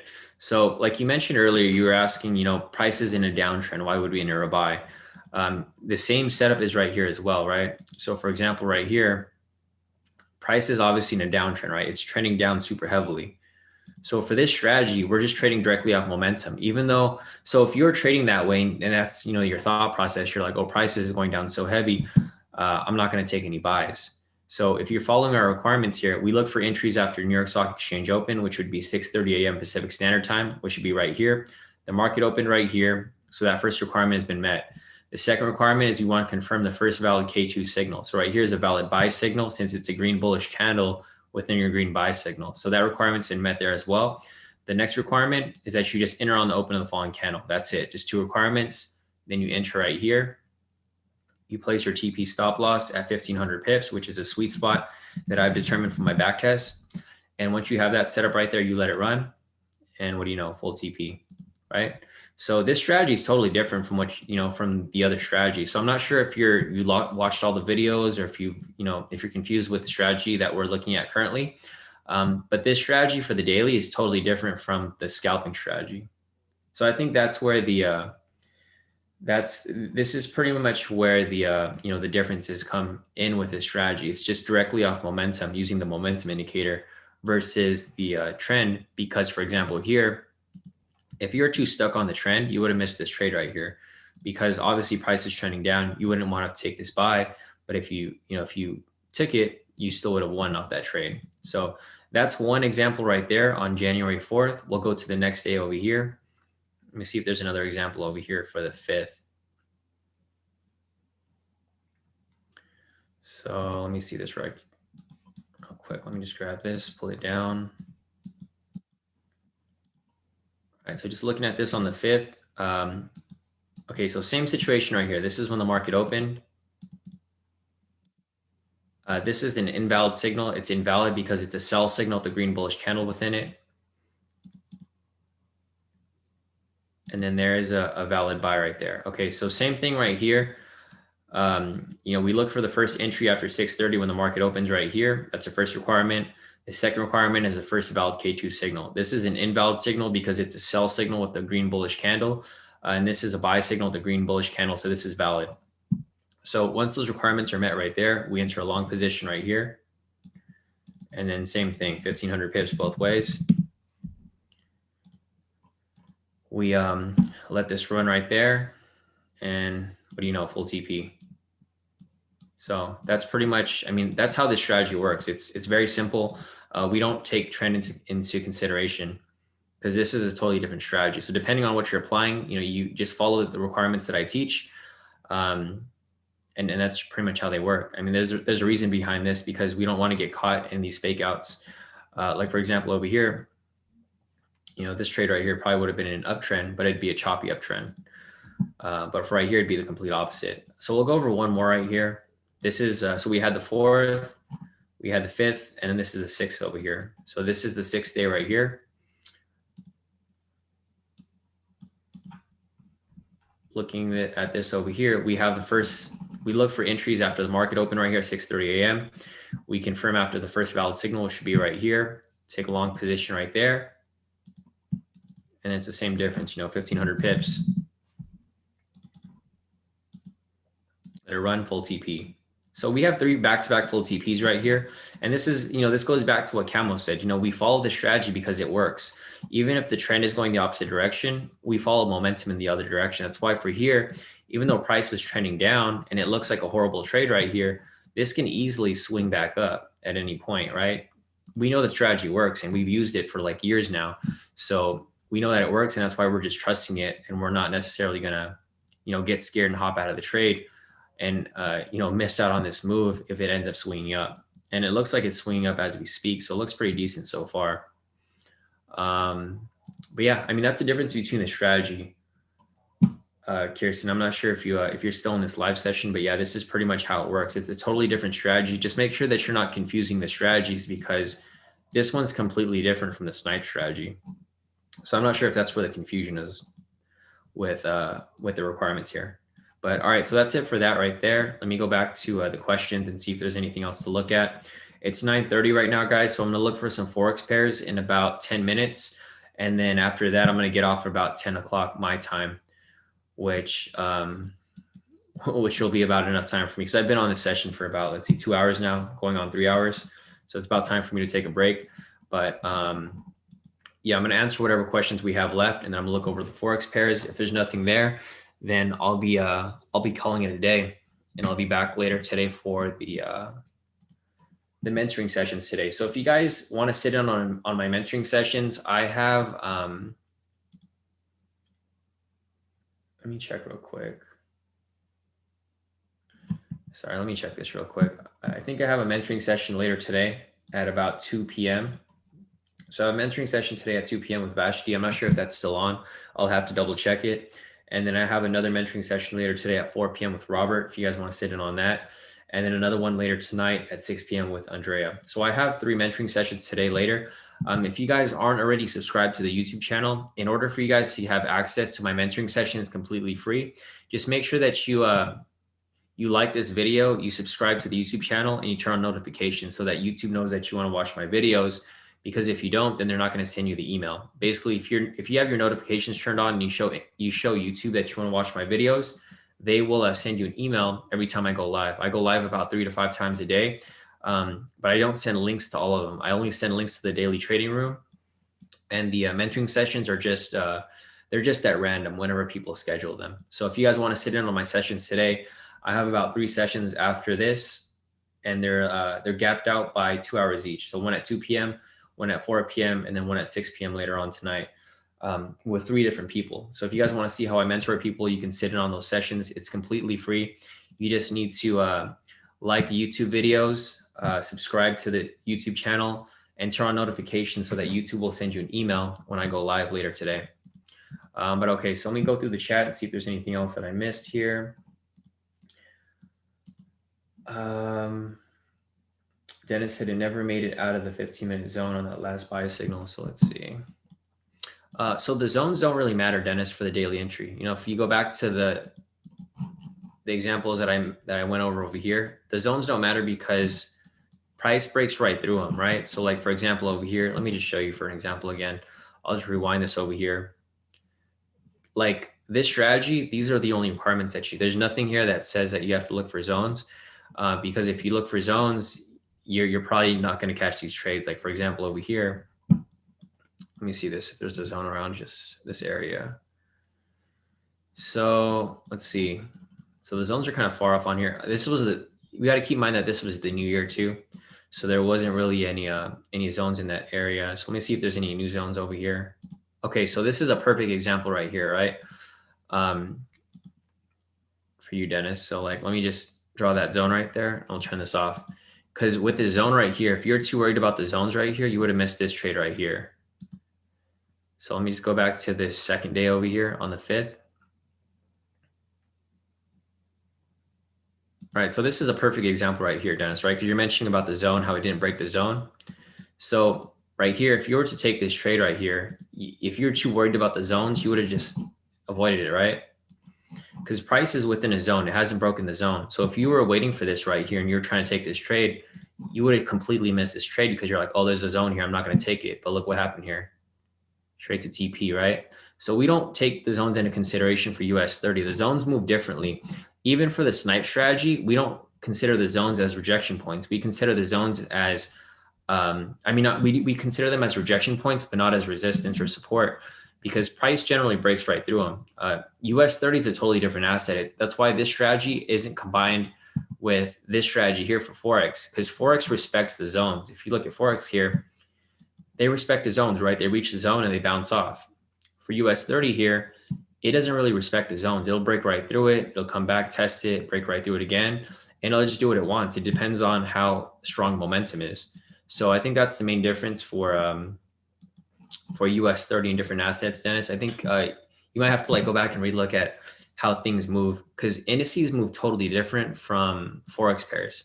So we use them differently. For Forex pairs, we use these as resistance and support because we can see that price generally respects these zones, right? For US 30, it's a totally different story. For US 30, it doesn't really respect these zones. It bounces right through them, right? So like right here, price comes through it, comes down. You see there's no, if I take everything off the chart, there's no smooth moves between the zones. These zones, they break through them easily. There's never a strong zone where it's all right, price isn't going to break it. Price breaks right through it. Price breaks right through it right here. So we identify the rejections. We look for rejections off the zone like this. We look for the rejection. We're not worried if it reaches this point and it rejects back down. We're more focused on whether it rejects off in one direction or the other. And it's a totally different analysis when comparing it to Forex pairs. So I think there might be a little bit of confusion there, Dennis. And the zone there doesn't really matter to us whether it's broken the zone or not, because it's a different type of analysis when we're comparing it to the Forex analysis. But all right, so that's pretty much it for that right there. Let me see if there's anything else over here as well. Let me see this real quick. So that's it for this analysis right here. I think we're pretty much almost done with these questions. So Biko said, I've seen you circle wick rejections off pivots outside the zones and then state these are valid entries. Why is that? Because it's an entry. Biko, let me see if I could. So let me see. I think there was one recently, right, that you probably saw. Let me see that real quick.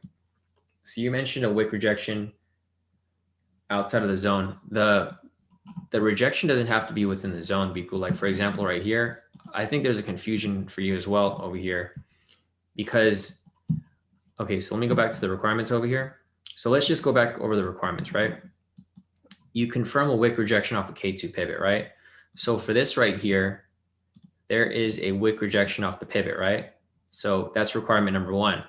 Requirement number two is confirm a wick rejection off a K2 SR zone. It just needs to reject off the zone. It doesn't matter if the wick is outside the zone, if it's within the zone, it's still a wick rejection, right? So right here, that satisfies the requirement. And this is debunks, the question that you were asking. Why is this a valid entry? It's a valid entry because the requirements are met. Even for right here, if you look at this, it's within the zone. It doesn't matter if it's within the zone, if it's outside of the zone, it's still rejecting off the zone, right? If like how you mentioned, it just needs to reject off the zone. You see how the wick's pushing off the zone? That's going to be the requirement right there. So if you take this trade here, right there, it obviously, it hits TP right there, right? Because the requirements are met. So those are the requirements for that. And then again, same situation over here again as well. We have the wick rejection off the pivot and the zone. It doesn't have to be within the zone. It just rejects off it because it's pushing off the zone, indicating that price is going to come down from here, right? So with that said, if you enter a short position here, it's the same situation. You have that set up right there. You let it run, and then TP hits. So I think there might be confusion there, Biko. I'm not sure if you are confused by that or if you have the indicators. I'm not sure if you have the indicators or not. But if you don't have them, then I can see why there's confusion because you're not able to apply it yourself. But yeah, I mean, that's pretty much it. You know, the requirements are very simple and specific. It doesn't necessarily say it has to close within the zone or outside the zone. It just says rejection off the K2SR zone. So these are all rejections. You can see rejection from the bottom, rejection from the top. It doesn't necessarily have to be within or outside the zone. So I think your analysis might be a little flawed, but that's pretty much, you know, what we're looking for there. So that's it for that. Let me check over here real quick. Solange said, any reason why you don't really consider divergence? Albika, okay, yeah. So you have the indicator. So you know what I'm talking about, right? So yeah, this is what I meant by that. It's just the rejection would have to be off the K2SR zone, not off the, it doesn't have to be within it, like how it is right here. All right, perfect. So that's it for that. Let me see. There's another question over here. Talanji said, any reason why you don't really consider divergence? Pretty sure you've come across it before. So here's the thing, Talanji. If you add too many requirements to a strategy, like these are really simple, right? It's 1, 2, 3. That's it. If you want to add divergence to here, think about how many trades you're going to miss off this, right? If you add too many requirements, you're going to miss like all these other trades because you can just check if there's divergence. I'm not sure what you use to identify divergence. I know a lot of people like to use RSI, but if you're using something like that, like say if you have too many requirements, right? So say you have everything over here fits. So this right here, everything fits the requirements over here, right? For this, I'm trying to find an entry right here. Okay, so this right here, if you see this entry and you don't see a divergence, then what do? You miss this trade. You would have missed out on a perfectly good trade right here. So that's why I don't really use too many requirements because that's a problem with a lot of traders. They want to overcomplicate trading. They want to add like a million indicators on their chart. Like this is what, so you can see for me, I have a clean chart here, right? This is all I have. I have the zones, I have the pivots, and that's pretty much it. You'll see a lot of traders, they'll have a RSI on there. They'll have a MACD on there. They'll have a stochastics on there. I'm sure you've seen this before, right? You've seen people have all these indicators on their chart and they're like, yeah, if this meets and if this clicks and this clicks and this clicks, then you take an entry. But if you do that, you know, you have too many things here that you're looking at, you're going to miss out on a lot of trades because you're just overcomplicating trading. You know, trading is simple, guys. Price can go up or price can go down. You know, you can be wrong or you can be right. You don't have to add like a million indicators to be 100% right, because I've seen some people where they have like a million indicators on their chart and then what happens, they still lose the trade. So it's like, you know, there's no reason for you to overcomplicate stuff when it's actually really simple. Like for example here, you know, if someone was to take this trade right here, if they saw this sell and they see that the RSI is below oversold, what do? They don't enter a trade, right? Because they're like, oh, it's oversold, it's not going to drop. And then what happens? It ends up dropping. They're like, damn, I should have just taken that trade. So that's the reason why I don't add any other indicators on the chart, because it's just not necessary. I just keep it clean and straightforward because price can only go one of two ways. It can go down or it can go up, or it can go sideways for a bit. But once it goes sideways, you know, once it's done going sideways, it's going to go down or it's going to go up. So that's the main reason why I don't use divergence, Talanji. I mean, you can use divergence if you want that extra confirmation, but obviously everyone's been doing pretty well just applying this how it is, right? So there's just really no need for us to implement that. But if you want to use it, you can. It's just not it's not 100% required. So I know some people do use divergence, but you know, just me personally, I try to keep it as simple as possible because price can only go one of two directions. You don't need to overcomplicate it. But anyways, okay, so I think that's it for that. Let's see if there's any other questions. So one last question right here, GBP and then after that, I'm going to be analyzing the Forex pairs for any Forex entries, and then I'm going to be calling it a day. So if you guys have any other questions, feel free to put them in the chat right now, because once I get off, I'm going to be off for the rest of the day until our mentoring session later on. So let's see, GBP.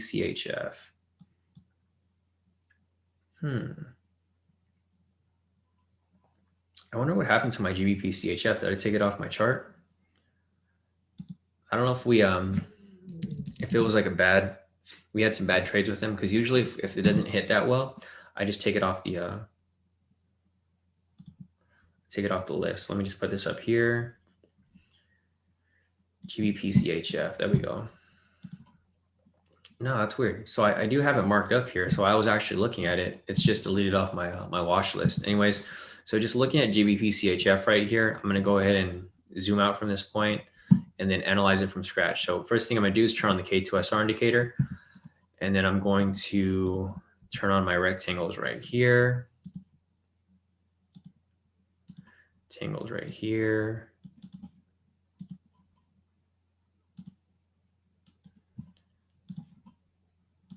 I'm just going to draw these zones really quick, guys, because I do have to look for some trades off Forex shortly. So I'm going to try to get this out of the way really quick.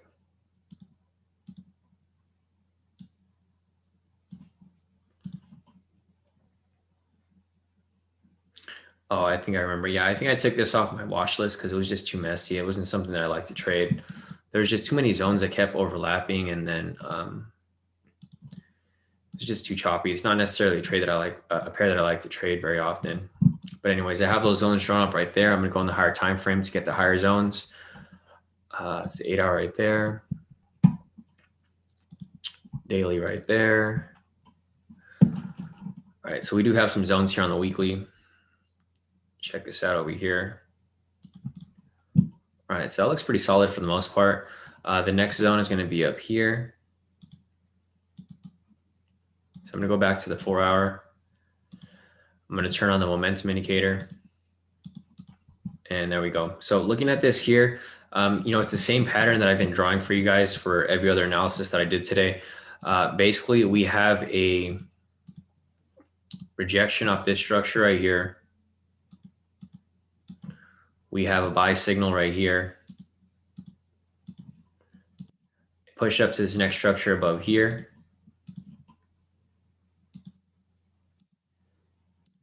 Price broke and closed past that structure right there. And then it pushed up from this point up to here as well, right? So what we're looking for here is for price to break and close past this structure right here. Once it breaks and closes past this structure, then we can enter a long position, but it hasn't done that yet. So until that happens, we're not going to have an entry available for GBP CHF. And if this ends up closing, it has a nice move up, because once this happens, it's going to do the same thing, push up to this next structure right here, which would be a nice long position up to that weekly resistance. So it's the same pattern here, just keeps repeating itself. I mean, if we go back over here, it's the same thing over and over again. So like, for example, here, rejection, buy signal, breaking close past the structure right here, and then a further push up right here, right? Same thing, nothing really different there. It's pretty much the same setup. And we're just waiting for it to close above here. So that's pretty much it for GBP CHF. What I'm going to do next, guys, is I'm going to go through the watch list and look for some Forex pairs before the next 4 hour candle close. So if you guys have any other questions, feel free to put them in the chat right now, because once I'm done looking at these Forex pairs, I'm going to be signing off for the day. And then I'll be coming back a little later in the afternoon at 2 p.m. for my mentoring session with Vashti. But yeah, let me see if there's anything else here. No entry there. No entry there. No entry there. Nothing there. Nothing there. Nothing there as well. Nothing there. Nothing there. So what I'm looking for is this breaking close past structure, right? That's the main thing I'm looking for, so that we can take these entries. So if I don't see any entries here off the K2SR strategy, then I'll probably look at the snipe strategy to see if there's anything in that direction. But if not, that's pretty much it. It looks like the market kind of died down already for the, this could possibly be a late entry. So I might call that. I'll go back and reanalyze that shortly. But other than that, I don't really see anything else here that's really worth taking at all. USD CAD, technically, this could be a decent entry right here for a buy, because it broke below structure and then it swung back above here. But it's going to be a bit of a small move, so I don't know if it's something I necessarily want to take.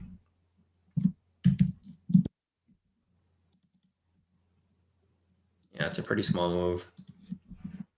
Have that right there. UJ right there.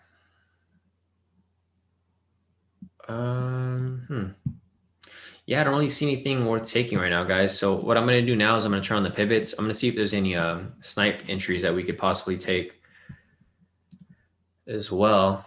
So this could be a decent snipe entry right here, it looks like, for odd CAD. Rejection off this pivot, rejection off the structure, long position right here for about, I don't know, 30 pips.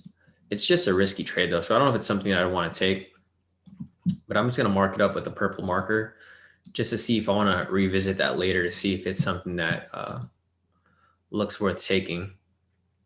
Possibly right here if it rejects off that structure right there, or I mean off that pivot. Something off there. Odd USD as well. We have a rejection off the pivot in the structure right there.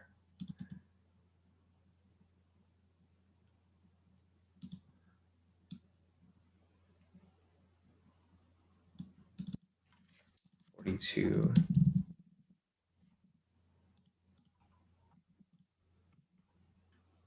Yeah, I mean, it could be solid.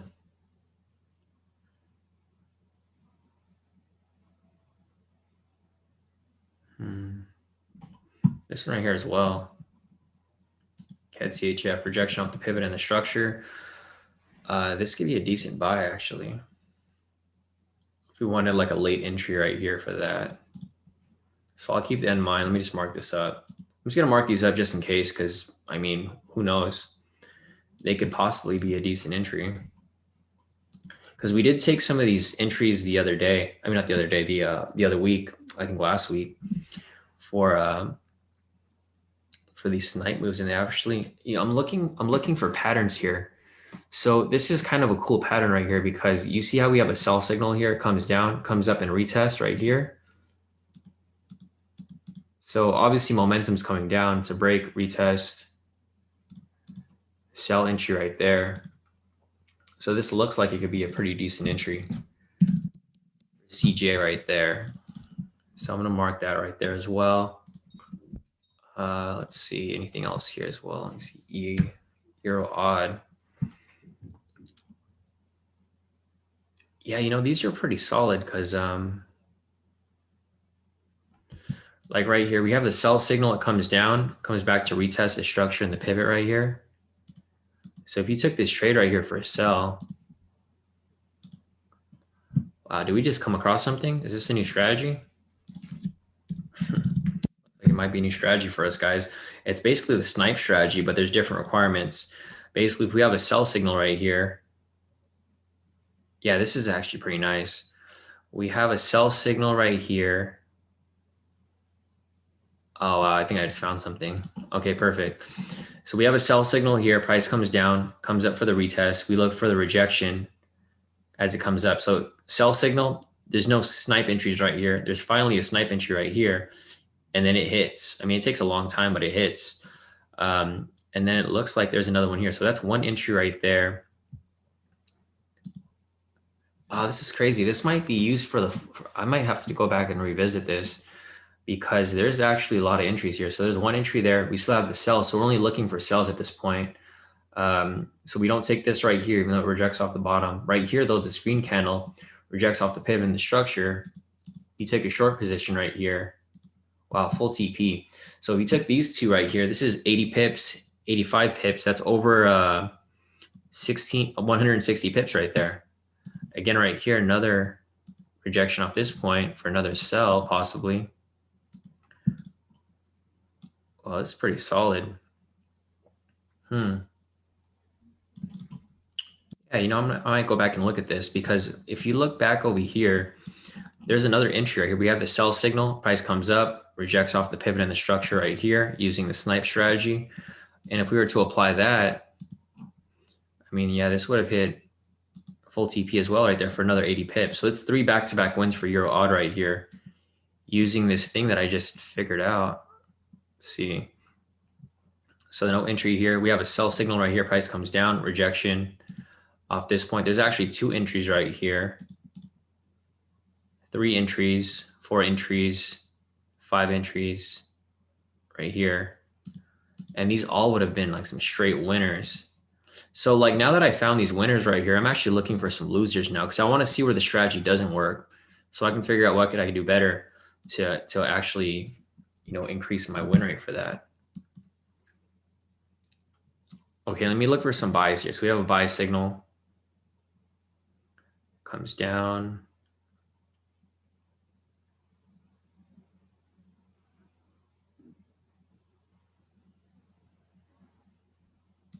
All right, so it looks like this might have been an entry right here. This one or this green one, looks like these are both some decent entries right there. So if we took this trade right here, depending on where your TP stop loss would be, that's another thing that I would have to figure out, the sweet spot. You know, I have to figure out a sweet spot, like some fixed range for us to take these snipe entries from, because the whole zone thing doesn't work as well on here. So if you were to take this trade right here, I don't know, it could have been a win or a loss depending on where you put your TP stop loss, whether you took this candle or this one right here. If you took this green one right here, because it rejects off that red pivot, depending on where TP stop loss would be, maybe 50 pips. I'm trying to figure out what the sweet spot would be for Euro odd, because it's not necessarily one that I necessarily trade. So yeah, that looks good. So maybe this is something I can cross over into the snipe strategy that we already do use, because it looks like wow, that's interesting. Okay, well, looks like this is a new strategy I'll be working on soon, or maybe not a new strategy, but it's going to be a new adjustment to what we're already applying. So I will I'll have to play around with it and figure out what works and what doesn't. Anyways, let me just go through this real quick. Probably skip that trade. I'm just going to see if that new requirement thing works on these as well. So again, right here, we have a sell signal. We have the rejection off the pivot structure right there. Short position right here. Full TP for 45 pips. Pretty solid. So yeah, this strategy does work pretty nice off these here. Buy signal, no entry. Sell signal, no entry. Buy signal. All right, we have a buy signal right here. Rejection off the pivot and the structure down here. Long position right here. Looks like it probably would hit full TP if like the sweet spot was like 50 pips. Okay, cool. So this strategy looks pretty nice. That's a win right there. Sells right here. We're only looking for some sell snipes. Damn, yeah, these are pretty solid, guys. So I'm definitely going to look into this, because these all would have hit full TP right here. So we could combine this with the SR strategy. So like if the SR strategy doesn't have any entries, we can look at these snipe strategies right here, which are actually pretty nice, pretty solid. So let me keep an eye out for this. So again, right here, we have a buy signal, but we wouldn't take that trade there because it's a double rejection. Wow, check this out right here for USCHF. Yeah, this is pretty solid, guys. So I'm actually kind of excited that we found this, because check this out. We have the buy signal. We have the snipe rejection right here. Rejection off the pivot and the structure. If you were to take this for a long position, full TP right there. Wow, okay. So I'm going to take a look at this, guys. I'm going to keep figuring out how this works.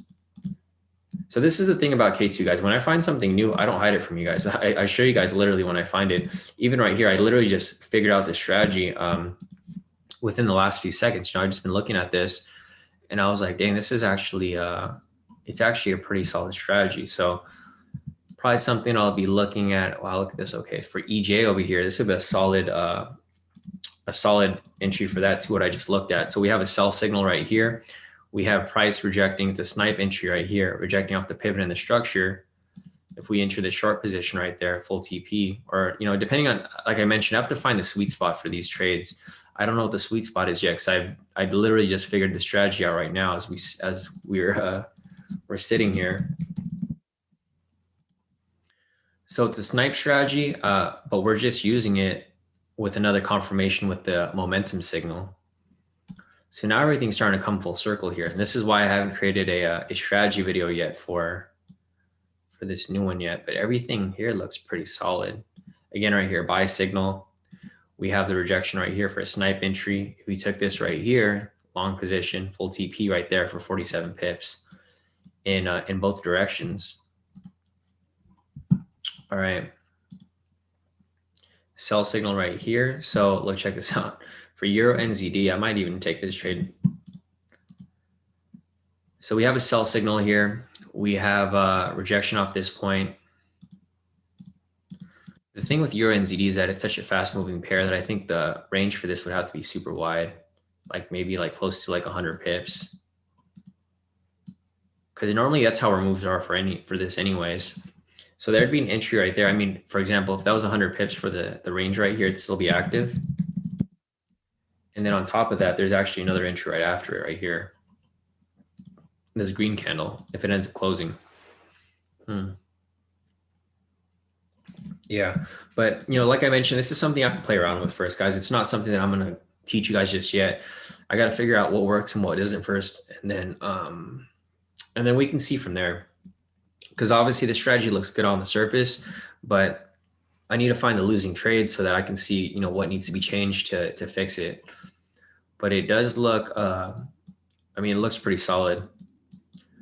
So Trell's asking, go over the requirements again, please. So there's no requirements yet, Trell, because I just thought about it. I mean, the only thing, it's a snipe strategy, but what we're using is we're just taking snipes in the direction of momentum. So if you have a sell signal, we're only taking snipes in that direction. If we have a buy signal, we're only taking snipes in that direction. So let me just go to US 30 real quick. And let's see if we can find some scalps or some snipes using that here as well. So let me just check this real quick. Okay, so we have a sell signal right here.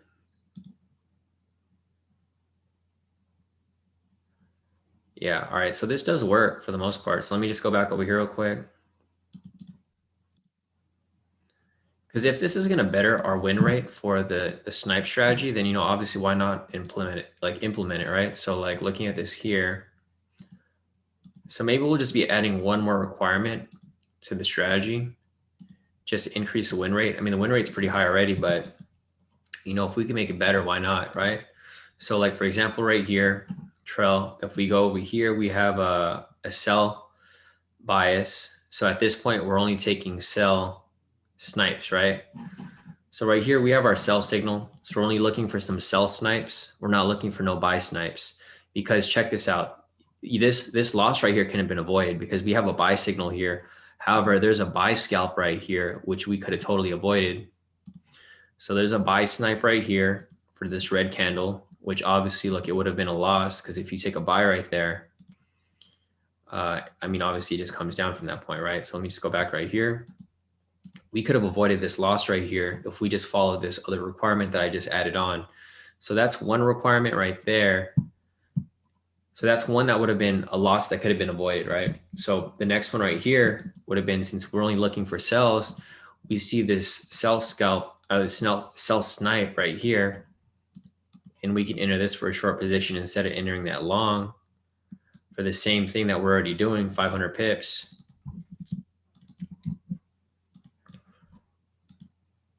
And that just makes it even more solid, right? It's an easy win right there.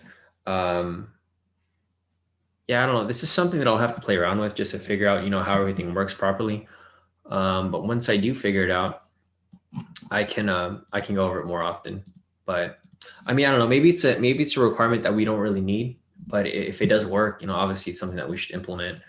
But anyways, guys, so I think that's about it. It's already 10 o'clock. So I've been on this live stream for about 4 hours now. 3 or 4 hours. So I'm going to log off for now, guys. If you guys want to sit in on the live session later, the next time I'm going live is about 2 p.m. with Vashti for her mentoring session. So if you guys want to sit in on that, just make sure that you guys like this stream, you guys follow the YouTube channel, and that you guys turn on notifications so that YouTube knows that you want to watch my videos. That way they send you an email when I go live later. So I think that's about it for today, guys. Thanks for showing up. If you guys have any other questions, feel free to email me or message me on Telegram. But otherwise, I'll catch you guys here in about 4 hours once I go live for the next session. So catch you guys later, and I'll see you guys in about